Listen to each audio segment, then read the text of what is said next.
Okay, चलिए शुरू करते हैं हम लोग।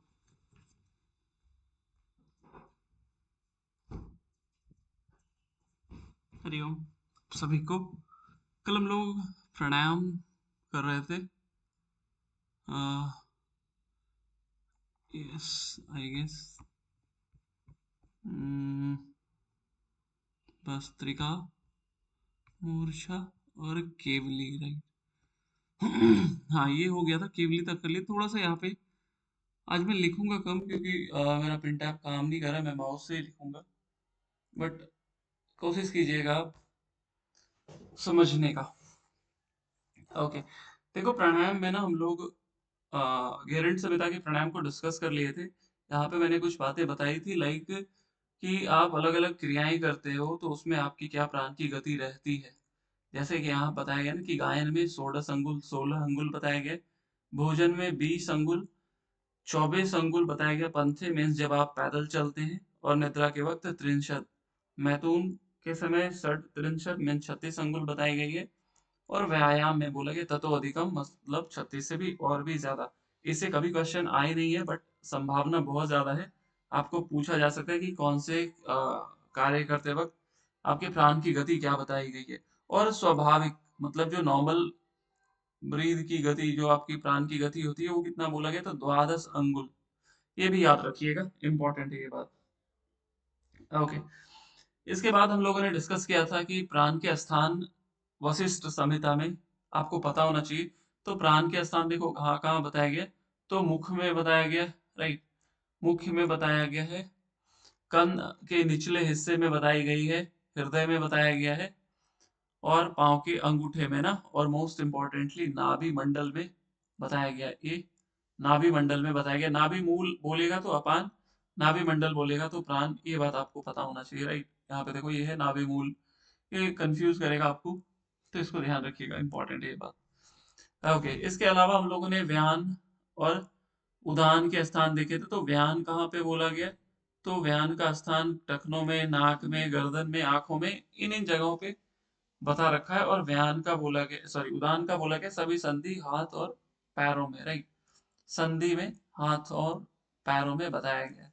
और समान पूरे संपूर्ण शरीर में बताई गई है, जो कि बहुत इंपॉर्टेंट है। इसके बाद इसके नाड़ी शुद्धि के चिन्ह और इसके समय देख लिए थे, तो इसको मैं डिस्कस नहीं करूंगा। सीधे आज के टॉपिक पे आते हैं हम लोग यहाँ से।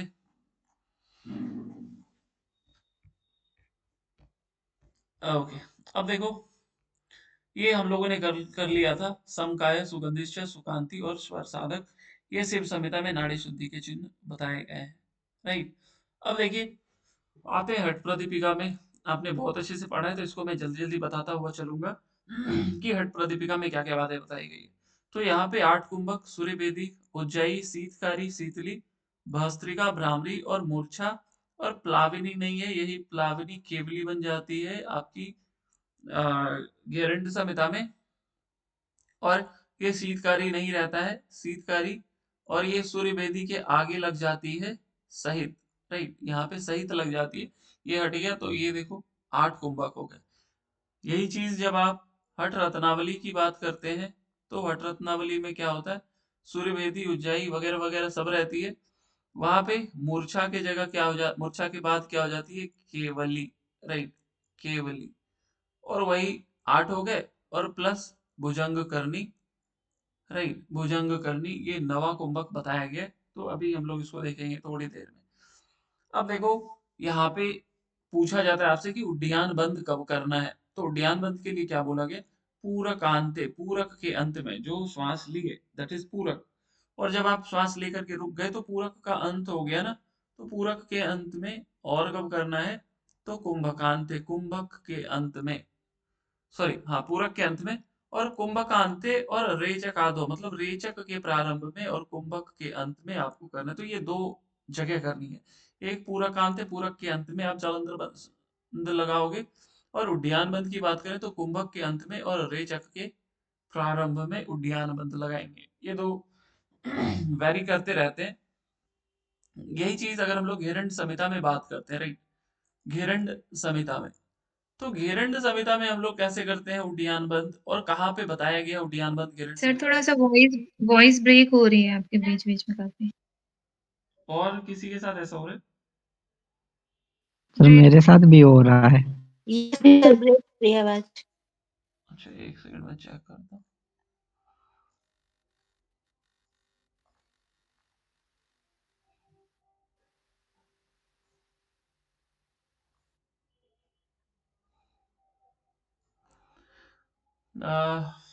अभी ठीक आ रही है क्या? या एक बार ऑफ ऑन कर लूँ मैं? अभी ठीक है? ओके, कटे तो फिर से बता दीजिएगा ना, तो फिर मैं दूसरे रूम में चला जाऊंगा। कटे तो तुरंत इमीडिएटली जरूर बताइएगा। हालांकि रिकॉर्डिंग में प्रॉब्लम नहीं होगी, लेकिन क्लास में फिर वो मजा नहीं आएगा। मैं ये पूछ रहा था कि घेरंड संहिता में क्या बोला गया, कहाँ पे कट आप? रही है सर सर, वॉइस कट रही है। आ, अच्छा ठीक है, रुकिए मैं जगह चेंज कर लेता हूँ। एक मिनट।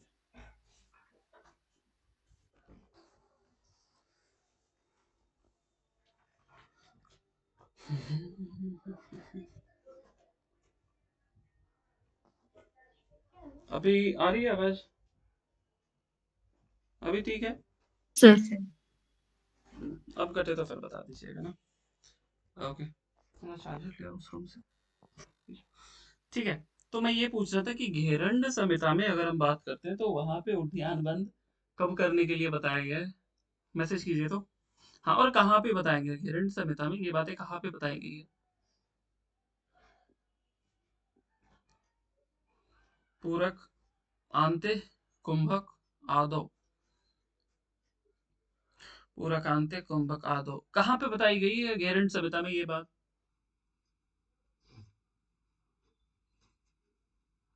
स्वगर्भ प्राणायाम के दौरान, यस। जब आप वहां पे देखते हैं ना, यहाँ पे जैसे देखो कुंभक के प्रकार बता दिए गए, उसके बाद बताया गया ना कि उड्डयन और जालंधर कब करना है। तो जालंधर बताई गई है पूरक के अंत में, और उड्डयन के लिए क्या बोला गया कि कुंभक के अंत में और रेचक के प्रारंभ में। और यही चीज जब आप घेरंड संहिता में देखते हैं तो वहां पे क्या बोला गया, पूरक के अंत में और रेचक के प्रारंभ में, राइट। कुंभक आंते, सॉरी, पूरक आंते, कुंभक आदो, कुंभक के प्रारंभ में, राइट। आइए, अब देखो हठ प्रदीपिका में क्या बातें बताई गई, सूर्यवेदी के लाभ क्या बताए गए। तो एक, कपाल शोधन, दूसरा वात दोष का नाश करता है, और कृमि दोष पेट जनित कीड़ों को नष्ट करता है। कल हम लोगों ने कपाल शोधन, राइट, कपाल शोधन किसी किसी षट क्रिया में देखा था क्या? षट क्रिया में कपाल शोधन अदर देन नीति बताइएगा, किसी टेक्स्ट के किसी षटकर्म के किसी। कपाल रंड में। कपाल भस्त्रिका। हाँ, कपाल रंध्र में क्या था, जितेंद्र जी बताना चाहेंगे आप? ऊपर से नहीं लग रहा, आवाज कट गई। जी सर। कपाल रंध्र में क्या बोला वॉइस गया है कपाल शोधन के बारे में? सर कफ रोग को दूर करता है नहीं, सर। मैं कपाल शोधन की बात कर रहा हूँ ना। बढ़िया प्रियंका जी, कपाल भस्त्री में बात बताई गई है, याद रखिएगा ये बात, राइट। कपाल शोधन सूर्यवेदी में बताया गया, और इसके अलावा हम लोगों ने नेति में पढ़ा था, नेति में तीनों सब जगह कपाल शोधन बताई ही गई है, राइट। ओके, अब देखो यहाँ पे आगे बात करते हैं, ये तीन लाभ इसके बता दिए गए हैं। एंड अब इसके कुछ, सॉरी, उज्जाई के कुछ लाभ बताए गए। तो उज्जाई के क्या लाभ बोला गया, तो ये देखो, एक तो बोला गया श्लेष्मा दोषहरम, कंठ के जो कफजन्य विकार है उसको दूर करता है, और आपकी जठराग्नि को प्रदीप्त करती है। ये दो लाभ इधर बता दिए गए। और फिर नीचे ये क्वेश्चन आता है आपका कि नाड़ी जलोदर, ये नाड़ी संबंधित रोग को कौन दूर करता है? तो ये प्रॉपर ये श्लोक ही आपको याद होना चाहिए कि नाड़ी जलोदर धातुगत दोष विनाशनम, राइट, कि नाड़ी संबंधित जलोदर संबंधित धातु संबंधित दोषों को नाश करता है। और फिर क्या बोला गया कि गच्छता तिष्ठता, चलते फिरते, बहुत पहले ये क्वेश्चन आता था कि चलते फिरते किस कुंभक को करने के लिए बताया गया, तो ओनली एंड ओनली उज्जयी। ये अन्य जगह भी आपको देखने को मिलेंगी, राइट। अब देखो, ये नाम से ही आपको पता चल रहा होगा किसका लाभ ये है, this is Sheetkari, right. Sheetkari के ऊपर शीतकारी, देखो आपको लाभ से भी ना, लाभ देखते ही, लाभ के सूत्रों को देखते ही पता चल जाना चाहिए कि किस अभ्यास की बातें यहाँ पे की जा रही है। तो एक तो बोला गया कि सृष्टि संहार करता हो जाता है साधक, योगिनी चक्र सम्मान्य, और न भूख न तृषा, न भूख न प्यास न निद्रा, नैव आलस्य प्रजायते। ये लाभ बताए गए उज्जयी के, ये डायरेक्टली पूछ लिया जाता है सृष्टि संहार करता किस कुंभक का फल बताया गया है, राइट। तो इसको ध्यान रखिएगा। इसके अलावा इसके और भी लाभ बहुत सारे बताए हैं, शीतकारी के भी एंड शीतली के भी। तो और यहाँ पे क्या बोला गया कि योगी क्या हो जाता है, उपद्रवों से बचा रहता है ना, सभी उपद्रवों, सर्वोपद्रव विवर्जित, सभी उपद्रवों से बचा रहता है। और क्या होता है कि योगी विख्यात, मतलब वो साधक विख्यात योगी बन करके पूरे सृष्टि पर, पूरे भूमंडल पर उभरता है, राइट। ये शीतकारी के लाभ है, ये दो यहाँ पे जो आपने देखा, राइट, ये शीतकारी के लाभ है। आगे फिर क्या बोला गया है, ये आपको पता होना चाहिए किसके लाभ है। ये जो दिख रहा है ना, आपको बताओ तो जरा किसके लाभ है ये, अनम्यूट कीजिए और बताइए किसके लाभ है ये। इटली के सर शीतली। हाँ, शीतली है ना। तो ये देखो ऐसे ही आपको याद होना चाहिए, गुल्म प्लीहा दिकान रोगान, ज्वर पित्त क्षुधा तृषाम, और विषानी शीतली नाम कुंभकोयम निहंति च। तो ये यहाँ से डायरेक्टली पूछ लिया जाता है ना। कल हम लोगों ने किसी आसन में अठ पर दीपिका के किसी आसन में गुल्म रोगों का नाश देखा था क्या? मयूरासन। मयूरासन राइट, मयूरासन में था ना, कि गुल्म रोगों का भी ना, गुल्म रोगों को नष्ट करता है, राइट। तो ये भी आप ध्यान रखिएगा कि कुंभक की अगर बात की जाए तो डायरेक्टली लाभ से ही क्वेश्चन आपके पूछे जाएंगे।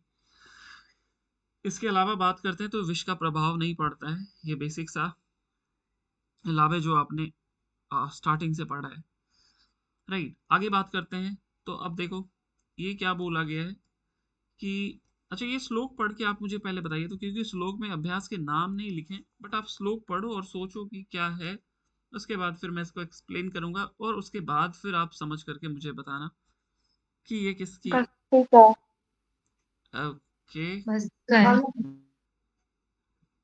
अब देखो मैं इसको समझाता हूँ ना। ये क्या बोला गया कि यथो उदरम भवेत पूर्णम पवनेन तथा लघु।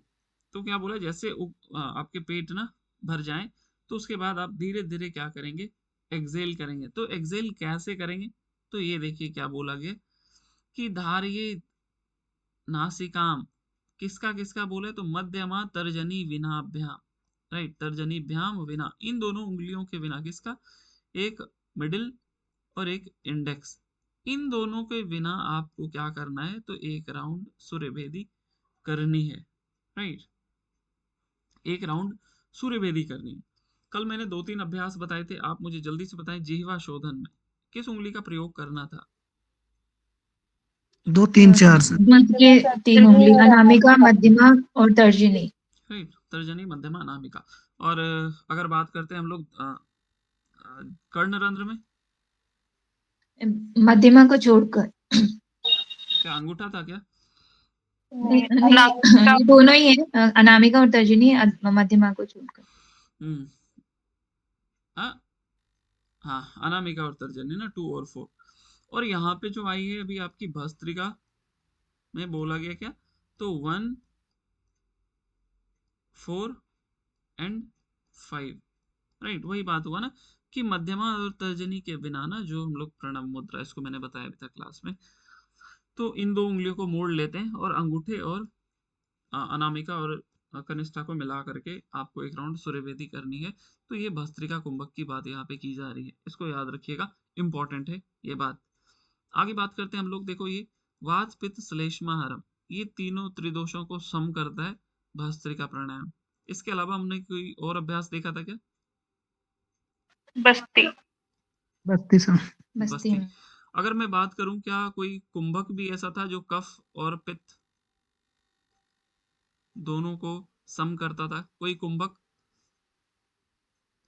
शीतली। टेक्स्ट। सर शीतली कपित गारंटी कोई षटकर्म जो कफ और पित्त अदर देन धोती छोड़ करके? सर कपालभाति हट रत्नावली में कफ पित्त कर दो। हाँ, कफ और पित्त, कपाल भस्त्री, राइट, हट रत्नावली में, बढ़िया। तो ये सारी बातें आपको एटलीस्ट पता होना चाहिए, त्रिदोषों से बहुत क्वेश्चन आते हैं, तो अगर ये पता नहीं रहेगा तो फिर बहुत प्रॉब्लम होगी। ओके, आगे बढ़ते हैं नेक्स्ट। अब देखो कुंडली बोधकम। हम लोगों ने कल किसी कुंभक में देखा था क्या कुंडलिनी जागरण अदर देन भस्त्रिका? सूर्यभेदी सर। सूर्यभेदी। घरण संहिता सर। यस, हिरण्य संहिता के सूर्यभेदी में बताया गया है कुंडलिनी जागरण, और यहाँ पे भस्त्रिका में हठ प्रदीपिका में बताया गया कुंडलिनी जागरण। क्या किसी आसन से बताया गया कुंडलिनी जागरण? मत्स्येंद्रासन। भुजंग भुजंग करणी घरण संहिता। भुजंग करनी नहीं बोलेंगे, गड़बड़ हो जाएगा। भुजंगासन। हाँ, भुजंग आसन गेरंड संहिता और मत्स्येंद्रासन हठ प्रदीपिका, राइट। इन दोनों जगह पे इन दोनों के लाभ बताए गए कुंडली बोधकम, ये जरूर याद रखिएगा। अब यहाँ पे देखो ये भस्त्रिका कुंभक भस्त्रिका प्राणायाम जो आप देख रहे हो, राइट, इसका फल भी बताया गया है, कुंडलिनी जागरण होती है। और क्या बोला गया कि ब्रह्म नाड़ी के मुख पे लगा हुआ कफ को हटाता है। ये बहुत इजी और बहुत सिंपल क्वेश्चन होता है, क्योंकि भस्त्रिका कुंभक के लाभ सभी लोग बताते ही हैं। तो ब्रह्म नाड़ी के मुख पे लगा हुआ कफ जो रहता है उसको हटाता है ये भस्त्रिका कुंभक। बाकी कुंडलिनी जागरण और बोला गया ऊपर वात पित्त कफ और शरीराग्नि विवर्धनम, जठराग्नि बढ़ाती है, वात पित्त कफ तीनों को सम करता है। आगे क्या बोला गया कि सम्यक घात त्रसमुद्भूत ग्रंथि त्रय विभेदकम, ना तीनों ग्रंथियों का भेदन करता है, और ये वही है ब्रह्म विष्णु एंड रुद्र ग्रंथि, इन तीनों ग्रंथियों का भेदन करता है भस्त्रिका कुंभक, राइट। इसको विशेष रूप से करने के लिए बताया गया। तो ये भी क्वेश्चन पूछ लिया जाता है कि कौन तीनों किस अभ्यास से तीनों ग्रंथियों का भेदन होता है, तो ओनली भस्त्रिका कुंभक, राइट। ये अन्य कहीं पे भी इस तरीके से बातें नहीं लिखी गई है सिवाय हठ प्रदीपिका के। अभी आवाज तो नहीं कट रही ना? No sir. नहीं सर। ओके, कटे तो बताइएगा। आगे बात करते हैं भ्रामरी की। देखो भ्रामरी में कल मैंने एक सीक्वेंस बताया था, आप लोगों को याद कर लीजिएगा, जो घेरंड संहिता में एक सीक्वेंस बताया गया है, राइट, कि इस क्रम में आपको वो ध्वनियां सुनाई देती है। बहुत इंपॉर्टेंट है, पहले कभी नहीं पूछा गया बट पॉसिबिलिटी है, क्योंकि अभी आप देख भी रहे हो कि शिव संहिता के मुद्राओं से क्वेश्चन पूछे जा रहे हैं, वशिष्ठ संहिता के मुद्राओं से क्वेश्चन पूछे जा रहे हैं, हठ प्रदीपिका से बिल्कुल क्वेश्चन नहीं पूछा गया था। तो अब क्वेश्चन का पैटर्न बहुत शिफ्ट कर रहा है, तो ऐसा नहीं है कि केवल हठ प्रदीपिका पढ़ेंगे तो आपका काम चल जाएगा, राइट। आपको हर टेक्स्ट के हर एक मुद्राएं और कुंभकों को उसी तरीके से पढ़ना पड़ेगा जैसा आप हठ प्रदीपिका पढ़ते आ रहे हो। तो यहाँ देखो भ्रामरी का वैसा कुछ विशेष लाभ नहीं बताया गया। यहाँ पे एक बोला गया कि इसमें क्या होता है, चित्त में आनंद की अनुभूति होती है। लेकिन एक छोटे सा बात और भी यहाँ पे बताई गई। क्या बोला गया कि देखो जब आप पूरक करते हैं ना, पूरकम भृंग नादम, राइट, पूरक जब करो तो भृंग नादम, और रेचक करो तो भृंगी नादम। अब ये भृंग और भृंगी क्या है, तो मेल भवरा बोला गया, ये भृंग और भृंगी हो गई फीमेल भवरा। तो ये छोटी सी बात है, हालांकि उतना इंपॉर्टेंट नहीं है, मुझे जस्ट अभी दिख गया तो मैं बता दिया। इससे कभी क्वेश्चन आता नहीं, बस ध्यान रखिएगा, हो सकता है स्टेटमेंट वाइज क्वेश्चन पूछ लें। तो पूरक करेंगे मेल भवरे के तरीके, मेल भवरे भवरे के स्वर से, और रेचक करेंगे फीमेल भवरे के स्वर से, राइट। ये बात बताई गई है यहाँ पे। आगे मूर्छा, इसके लिए यहाँ पे कुछ नहीं बताया गया, बट हम लोगों ने कल देखा था घेरंड संहिता में मूर्छा के लेकर के कुछ बात। अनम्यूट करके बताइए तो क्या था घेरंड संहिता में मूर्छा के लिए? योगानंद जायते ध्रुवम। हाँ, योगानंदो जायते ध्रुवम सुख प्रदा, और एक चीज छूट रहा है, कोई बताएं जल्दी से। मन को भ्रू मध्य में। यस, बहुत बढ़िया। हाँ, भ्रूमध्य, मन को भ्रूमध्य में लगाने के लिए बातें बताई गई है। ये तीनों बात आप याद रखिएगा। सुख प्रदा तो याद रह ही जाएगा, क्योंकि ये यहाँ पे भी आप पढ़ रहे हो। सुख प्रदा, सुख की अनुभूति होती है किससे? मूर्छा। और देखो एक और बात कि मूर्छा प्राणायाम कब करते, तो पूरक अंत है ना, ये देखो पूरक के अंत में आप क्या करोगे, मूर्छा प्राणायाम करोगे। क्योंकि देखो पूरक के अंत में क्या करते हैं, जालंधर बंद लगाते हैं। ये आपसे ये भी पूछा जा सकता है कि मूर्छा कुंभक के दौरान किस बंद को लगाते हैं, तो ओनली जालंधर बंद, क्योंकि पूरक के अंत में वही बंद लगता है। तो ये ध्यान रखिएगा, बहुत इंपॉर्टेंट बात है। मैंने भी अभी जस्ट इसको एक्सप्लोर किया, पता था बट पता नहीं चलता है, क्योंकि बहुत सारी बातें होती है बताने के लिए। तो ये याद रखिएगा कि मूर्छा प्राणायाम के दौरान कौन सा बंद लगाने के लिए बोला गया है। उड्डयन बंद, जालंधर बंद, मूल बंद या महाबंद, ना देखो चार ऑप्शन बन के क्वेश्चन बन गया अपने आप में, तो याद रखिएगा जालंधर बंद। आगे बात करते हैं प्लावनी की। तो प्लावनी के लिए क्या बोला गया जब आप इसके श्लोक को देखते हैं ना तो देखो इसमें कहीं पे भी प्लावनी वर्ड नहीं लिखा हुआ है, तो हो सकता है आपको ये श्लोक दे करके पूछ लिया जाए कि ये कौन से कुंभक की बात यहाँ पे की जा रही है। इससे एक एक यही वर्ड आप याद रखिएगा कि जब आप प्लाविनी कुंभक करते हो तो आपका जो शरीर होता है वो अथाह जल में भी पद्म पत्र, राइट, कमल के पत्ते के समान वो तैरता है। इंपॉर्टेंट बात है, ये ध्यान रखिएगा। आगे अब देखो इससे क्वेश्चन अभी शायद आया था, बट ये बहुत इंपॉर्टेंट बात है, इसको सुनिएगा ध्यान से और दिमाग में एक बार में बिठा लीजिएगा। देखिए कभी भी श्लोक को पढ़ना, देखो बहुत क्लियर कट लिखा हुआ है ये हठ प्रदीपिका की, प्राणायाम त्रिधा प्रोक्ता। प्राणायाम कितने प्रकार के हैं? तो 3 प्रकार के। समझिए इस बात को। कौन कौन से? तो रेचक, पूरक और कुंभक, राइट। प्राणायाम त्रिधा प्रोक्ता, प्राणायाम 3 प्रकार के हैं। कौन कौन? रेचक, पूरक और कुंभक। और आगे क्या बोला गया? सहित केवलश्च इति कुंभको द्विविधो मत। और कुंभक कितने प्रकार का है, राइट। ये क्वेश्चन में देखो हो सकता है आप बोलोगे कुंभक कितने प्रकार का है, तो कुंभक 8 हो गए। नहीं, अगर आपसे पूछा जाएगा कुंभक कितने प्रकार के हैं तो आप बोलोगे 2। अगर आपसे पूछा जाएगा हठ प्रदीपिका में कितने कुंभक है तो आप बोलोगे 8, राइट। दोनों में एक एक ही वर्ड का डिफरेंस है। ये देखो हिंदी में मैं इसको हाईलाइट कर दे रहा हूँ, देखो बहुत क्लियरली लिखा हुआ है कि रेचक, पूरक और कुंभक से प्राणायाम के 3 अंग कहे गए ना। तो प्राणायाम के 3 अंग कौन हो गए? तो रेचक, पूरक और कुंभक। अगर आपसे पूछा जाएगा कुंभक कितने प्रकार का है तो आप बोलोगे 2 प्रकार। कौन कौन? सहित और केवल ना। ये देखो सहित केवलश्च इति कुंभको द्विविधो मतः। कुंभक 2 प्रकार का है, सहित और केवल। लेकिन अगर आपसे पूछा जाएगा हठ प्रदीपिका में कितने कुंभक हैं तो फिर आप बोलोगे 8। और ये वही हो जाएंगे सूर्यभेदी, उज्जयी, शीतकारी वगैरह वगैरह, राइट। और वो सारे सहित कुंभक है ना, वो सारे सहित कुंभक है क्योंकि उसमें आप पूरक, रेचक और कुंभक तीनों कर रहे हो, इसलिए उसको हम लोग सहित बोले। और यही बात यहाँ लिखी है कि यावत केवल सिद्धि स्यात्, जब तक आपको केवल की सिद्धि नहीं हो जाए, सहितम तावत अभ्यसेत, तब तक सहित का अभ्यास करते रहिए। और केवल कुंभक में मैंने बताया कि ना पूरक होता है ना रेचक होता है, श्वास बिल्कुल रुक जाती है, राइट। तो ये बात को लास्ट में रिपीट कर रहा हूँ कि देखो रेचक, पूरक और कुंभक ये प्राणायाम के 3 अंग बताए गए हैं। कुंभक 2 प्रकार का होता है, सहित और केवल। और हठ प्रदीपिका में 8 कुंभक की चर्चा मिलती है, राइट। आइए बात करते हैं आगे। हाँ, अब ये देखो यहाँ पे क्या बोला गया, कुंभक के भेद ये 8 हो गए। तो ये कुंभक कितने कुंभक हैं, राइट। तो 8 हो गए। और कुंभक के प्रकार कितने होते हैं? तो 2, सहित और केवल। अब देखिए इसको आप कल हालांकि बता दिए थे, मैं थोड़ा सा बस ये रिवीजन है जस्ट। तो यहाँ पे देखिए आपकी सारी चीजें मिल रही है हठ प्रदीपिका वाली। भस्त्रिका, भ्रामरी, सूर्यवेदी, उज्जयी, शीतली, मूर्छा, मूर्छा, शीतकारी, राइट। शीतकारी कितने हो गए? 1 2 3 4 5 6 7। अब देखो एक केवली हट जाता है, यहाँ पे केवली आ जाती है, वहां पे प्लाविनी है, यहाँ केवली है। एंड 9th भुजंग करनी। और आपको मैं इसलिए कहता हूं कि आप हमेशा 8+1 करके याद करो, क्योंकि देखो यहाँ पे श्लोक में बहुत क्लियर कट लिखा हुआ है। क्या लिखा हुआ है? कि केवल अष्टा कुंभका की 8 कुंभक है ये, और भुजंग करनी चौथी कुंभका नवक संख्या की जो भुजंग करनी है वो नवा है। तो आप अगर 8+1 करके याद रहोगे तो रखोगे तो आप कभी नहीं भूलोगे कि ये एक जो है ये कौन सी है। तो ये भुजंग करनी है, जो कि बहुत इंपॉर्टेंट है, राइट। इसको याद रखिएगा। आगे बात करते हैं। अब देखो सूर्यवेदी, हठ प्रदीपिका और हठ रत्नावली, इसमें विधि बिल्कुल सेम है, लाभ भी करीब करीब सेम है। एक छोटा सा डिफरेंस है आपकी सूर्यवेदी में ना, यहाँ पे बोल दिया देखो आलस्यम, आलस्य को दूर करता है। ये बहुत अनोखी बात बताई गई है। ये चीज ना आप हठ प्रदीपिका में देखते हैं ना घेरंड संहिता में देखते हैं, ये केवल आपको हठ रत्नावली में देखने को मिलती है, राइट।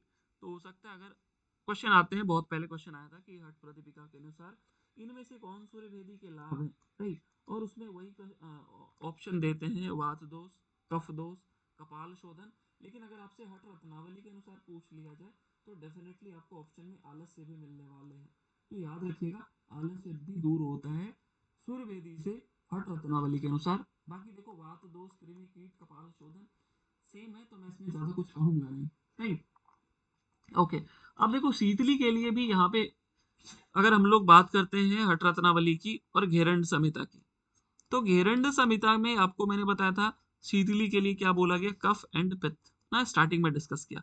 हठ रत्नावली में क्या बताया गया, कफ पित्त या वात, क्या कोई एक है या दो है, क्या है हठ रत्नावली में? सर पित्त ही है सर। कफ है शायद से। नहीं, वहां पे पित्त बताई गई है हठ रत्नावली में, उज्जयी प्राणायाम में, राइट। लेकिन अगर उज्जयी की नहीं, शीतली की ना, सॉरी शीतली का पूछ रहा था मैं। हाँ, शीतली में केवल पित्त बताया गया। और यहाँ पे एक अनोखा बात बोल रही है कि शनैर शीतल, आप इसको क्या करना है, धीरे धीरे 80 बार करना है, जो कि बहुत यूनिक बात है ना। जहाँ कहीं भी संख्या मिले, जैसे मैंने आपको बताया था कि अग्निसार धोती, राइट, अग्निसार धोती 100 बार करना है। कल मैंने एक प्राणायाम बताया था इसको 100 बार करना है, नाम बताइए। निगर। निगर प्राणायाम सर। निगर्भ प्राणायाम कल मैंने बताया था आपको कि 20-20 बार करना है, 3 बार। कौन सा था? भस्त्रिका। भस्त्रिका था। भस्त्रिका प्राणायाम। घेरण भस्त्रिका। संहिता। कौन सा था? घेरण संहिता। किरण सहित। तो घेरण संहिता है, भस्त्रिका लेकर के कहा गया कि आप इसको क्या करेंगे, 20-20 बार करेंगे और 3 बार करेंगे। कैसे करना है तो कल का लेक्चर देख लेना, आपको मिल जाएगा। ओके, अब देखिए यहाँ पे तो ये याद रखिएगा कि 80 बार किस कुंभक को करने के लिए बोला गया है, तो शीतली। 3 बार किसको, 20-20 करके 3 बार किस कुंभक को करने के लिए बोला गया है, तो भस्त्रिका। घेरण संहिता। भस्त्रिका। तो छोटी छोटी बातें याद रखिएगा। अब देखिए, ये है आपकी, आपको ना लाभ पढ़ते ही पता चलना चाहिए किसके लाभ है, किसके लाभ है ये, बस्ती। पूरा पढ़ भस्त्रिका। लीजिए। पूरा पढ़ना होता है जितेंद्र जी ना, भस्त्रिका, राइट। तो ये पढ़ोगे तो हो सकता है आप बस्ती पहुंचेंगे, लेकिन यहाँ पे आएंगे तो फिर आपका जवाब बदल जाएगा ना, कि ब्रह्मनाड़ी के लगा मुख पे लगा कफ को हटाता है, राइट। अब ये भुजंग करनी है, तो भुजंग करने के लिए आपसे पूछा जा सकता है कि हठ रत्नावली के अनुसार किस अभ्यास में, देखो अगर आपको अभ्यास करके ऑप्शन दिया जाए ना, तो अभ्यास में षटकार भी दिया जा सकता है, मुद्राएं भी दी जा सकती है, कुंभक भी दिए जा सकता है, आसन भी दिए जा सकते हैं। तो आपको पूछा जाएगा हठ रत्नावली के अनुसार किस कुंभक में हम लोग कंठ से ही पूरक करते हैं और रेचक करते हैं, तो ओनली एंड ओनली भुजंग करनी। ये मैंने यहाँ पे इसलिए लगाया क्योंकि इस अभ्यास में कंठ से पूरक और कंठ से ही रेचक करने के लिए कहा गया। तो ये डायरेक्टली आपसे पूछा जा सकता है कि किस अभ्यास में कंठ से पूरक और रेचक करने के लिए बताया गया। बहुत इंपॉर्टेंट है, इसको याद रखिएगा। आगे बढ़ते हैं। ओके, हाँ, प्राणायाम के बारे में अगर हम लोग एसएसपी की बात करते हैं ना, तो एसएसपी सिद्ध सिद्धांत पद्धति में क्या बताया गया है, प्राणस्य स्थिरता, राइट। प्राणायाम इति प्राणस्य स्थिरता, प्राण का रुक जाना ही स्थिरता है, मतलब प्राण का स्थिर हो जाना ही प्राणायाम है। तो अब ये चीज आप पढ़ के समझ सकते हैं कि ये केवल कुंभक की बात की जा रही है ना। प्राण कब स्थिर होगा, जब आपके केवल कुंभक लग जाएंगे। और वही बातें हम लोग को योग सूत्र में भी देखने को मिलती है कि जब आप श्वास प्रश्वास गति विच्छेद, वो गति कब विच्छेद होती है, तो केवल कुंभक की स्थिति में। और यहाँ पे प्राणायाम के ठीक वही प्रकार बताए हैं जो वहां पे आपने अभी हठ प्रदीपिका में पढ़ा था ना, पूरक रेचक कुंभक। प्राणायाम के 3 प्रकार, यहाँ पे इसको हम लोग 4 बोल दिए हैं, रेचक, पूरक, कुंभक और संघटन, जिसको कि मेलन भी कह देते हैं हम लोग। तो याद रखिएगा ये 4 एसएसपी में पूछा जाएगा। प्राणायाम के कितने लक्षण बताए गए हैं, राइट। प्राणायाम के कितने लक्षण हैं, तो 4। प्राणायाम की परिभाषा क्या है, तो प्राण से स्थिरता इति प्राणायाम। ओके, ठीक है। मैं थोड़ा माउस से लिख रहा हूँ तो मैं कम लिखूंगा, बोलूंगा ज्यादा तो आप समझ जाइएगा। अब देखिए यहाँ प्राणायाम की बात है ना, तो किसी किसी टेक्स्ट में क्या बोला गया कि जब आप प्राणायाम को करते हैं तो सही तरीके से करते हैं तो सभी रोगों को दूर कर देगा। ये बहुत क्लियरली लिखा हुआ है, हठ प्रदीपिका, हठ रत्नावली, गोरख संहिता वगैरह वगैरह सब जगह लिखी है ये बात। लेकिन गलत तरीके से करते हैं तो आपको कुछ रोग भी उत्पन्न हो सकते हैं। तो आप हमें मैसेज करके बताइए कि हठ प्रदीपिका में उसका एक सीक्वेंस है और वो क्वेश्चन पूछा भी गया है बहुत बार, जिस क्रम में रोग उत्पन्न होते हैं प्राणायाम को गलत तरीके से करने से, उसको आंसर कीजिए। तब तक मैं शॉर्ट में लिखता हूँ, अगर आपको नहीं आ रहा तो हिंट मिल जाएगा आपको तब तक।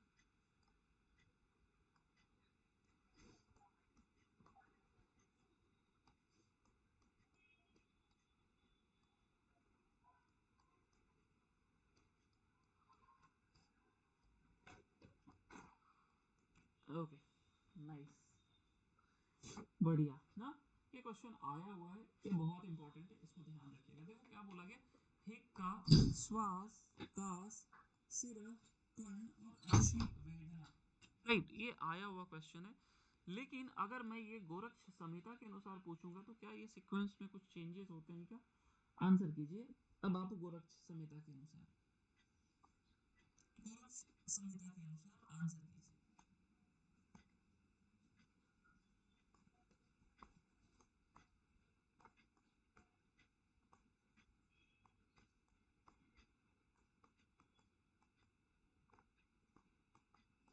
पढ़िए ना, देखो इन दोनों में एक छोटा सा डिफरेंस होता है कि अगर आप गोरक्ष संहिता की बात करते हैं तो उसमें समास बाद में आ जाता है, दास पहले आ जाता है। ये बात आप याद रखिएगा। ये सीक्वेंस हम लोगों को एक जगह गोरक्ष संहिता वाला और देखने को मिलती है, कहाँ मिलती है जल्दी से एक बार बता दें तो। हालांकि अभी उसमें हम लोग नहीं योग चूड़ामणि में। नाम आपको पता होना चाहिए क्योंकि मैं मान के चल रहा हूँ सभी को, आप सभी ने ऑलरेडी सब चीज पढ़ रखी, राइट। तो ये सीक्वेंस आपको योग चूड़ामणि में देखने को मिलती है, बहुत इंपॉर्टेंट है। थर्ड यूनिट जब हम लोग करेंगे तब इस चीज को मैं दोबारा से रिकॉल करा दूंगा। अभी आपको जस्ट आपके माइंड में ये चीजें मैंने डाल रखी है। तो प्राणायाम सही किए तो सारे रोग दूर हो गए, गलत किए तो रोग उत्पन्न होते हैं और रोग उत्पन्न होने का क्रम पूछा गया। लेकिन जो पूछा गया था वो हठ प्रदीपिका के अनुसार ही पूछा गया था, कभी भी हठ रत्नावली या अन्य किसी भी टेक्स्ट के अनुसार नहीं पूछा गया है ना। बाकी और यहाँ पे कुछ भी नहीं है, प्राणायाम के बारे में इतना ही चीज पर्याप्त है। कल आधी बातें बताई, थोड़ी बहुत बातें आज मैंने आपको बताई, उसको जा करके आप सुन लीजिएगा, देख लीजिएगा, आपको क्लियर हो जाएगा। ओके, अब बात करते हैं मुद्राओं की। राइट, अब बात करते हैं मुद्राओं की। जितने भी टेक्स्ट हैं वहां पे अलग अलग मुद्राओं की चर्चा आपको मिलती है, आपको उसके बारे में पता भी होना चाहिए क्योंकि मुद्राओं से क्वेश्चन पूछे जाते हैं। राइट, तो अब देखो आप मुझे बताइए, ये जो मुद्राओं का सीक्वेंस देखने को मिल रहा है ये कहाँ से ली गई है? ये मुद्राएं बताइए जरा, तो कहाँ का सीक्वेंस है ये? योग प्रदीपिका। हाँ, और कोई?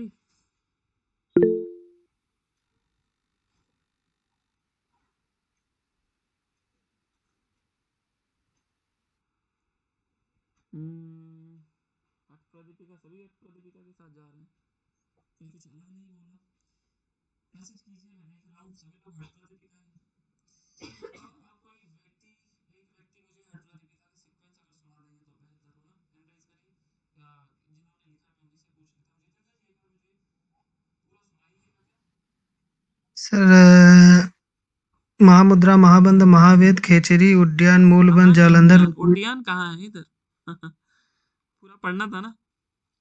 जी ओके, सर। अब आप बताइए ये कहाँ है? देखो ये क्वेश्चन मुद्राओं से मैंने आपको इधर भी अलर्ट किया कि अभी क्वेश्चन आया था ना, गेरंड संहिता की मुद्राओं का सीक्वेंस में पूछ लिया गया था। उससे पहले मैंने आपको ये भी बताया था कि योग तत्व उपनिषद से मुद्राओं का सीक्वेंस पूछा गया। तो मुद्राओं का सीक्वेंस आपको पता होना चाहिए किस टेक्स्ट में किस तरीके से बताई गई है। और निवेदिता जी हठ रत्नावली कह रही हैं, हठ रत्नावली का सीक्वेंस सुनाएंगे आप निवेदिता जी एक बार? नहीं सर, शिव संहिता है ये हठ। हाँ, हठ रत्नावली में वही है जो हठ प्रदीपिका है। यस, ये आपको शिव और ये संहिता में, जालंधर, मूलबंध। राइट, ये आपको शिव संहिता में देखने को मिलती है। अगर आपने सीक्वेंस हठ प्रदीपिका का याद किया है तो आप इसको भी याद कर लें, लेकिन अगर आपने हठ प्रदीपिका का याद नहीं किया है तो फिर इसको मत याद करना, क्योंकि अभी याद करने के लिए इसका मतलब बहुत कुछ बचा हुआ है।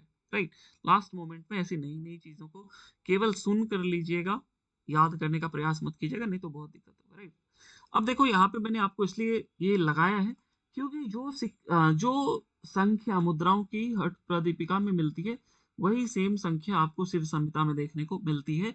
लेकिन लाभ आप हठ प्रदीपिका वाला हमेशा याद करते हो, शिव संहिता वाला बिल्कुल याद नहीं करते हो, और शिव संहिता से अभी क्वेश्चन आ गया था और फिर आपकी हालत खराब हो गई थी। राइट, अब आइए एक एक मुद्राओं के बारे में देखते हैं शिव संहिता में क्या क्या बातें बताई गई है। इंपॉर्टेंट कुछ लगे तो आप उसका स्क्रीनशॉट लेकर के रख लीजिएगा, बाद में जा करके उसको आप देखिएगा। कुछ कहना है, किसी ने हैंड रेज किया है तो आप बोल लो जल्दी से, नहीं तो फिर मैं स्टार्ट करता हूँ। चलिए शुरू करते हैं हम लोग। यहाँ देखो महामुद्रा के बारे में, हाँ ये देखो ये सीक्वेंस जो देख रहे हैं ना आप, ये है आपका हठ प्रदीपिका का ना, महामुद्रा, महावंद, महावेदेश, खेचरी, उड्डयन, मूल, जालंधर, जो जितेंद्र जी अभी बता रहे थे। अब देखो यहाँ पे ना बहुत हद तक लगभग सेम ही है, यहाँ तक चार ये सेम रहा, और लास्ट में देखो वज्रोली, ये विपरीत करनी, वज्रोली, शक्ति चालिनी ना, ये देखो वज्रोली, शक्ति चालिनी, जो खेल हुआ है इन्हीं चारों में हो गया। तो अब आपसे पूछ लिया जाएगा कि शिव संहिता के अनुसार मुद्राओं का क्रम लगाइए, जबकि ये बहुत अजीब सा बहुत बकवास क्वेश्चन होगा, बट क्या करें, आपको तैयार तो रहना होगा, राइट। तो ये सीक्वेंस देख लीजिएगा, इंपॉर्टेंट है।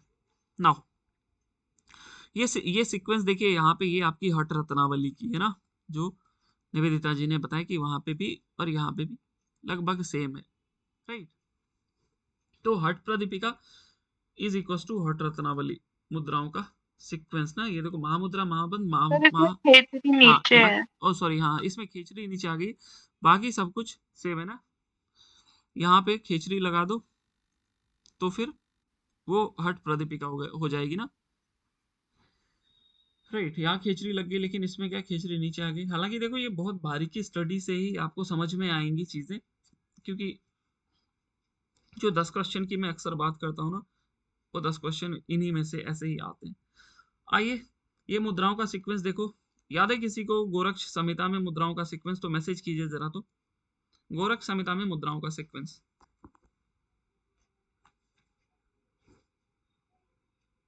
आया हुआ है ना, ऐसे आते हैं क्वेश्चन, मुद्राओं का सीक्वेंस गोरक्ष संहिता का। चलो हिंट मैं दे देता हूँ, पंच मुद्रा की चर्चा है वहां पे, उसके सीक्वेंस याद है तो आप मैसेज कीजिए।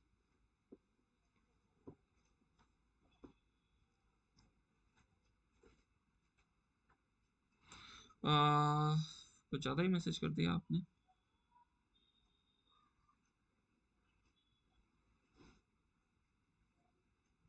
ओके, महामुद्रा, नभो मुद्रा, उड्डयन, जालंधर मूल।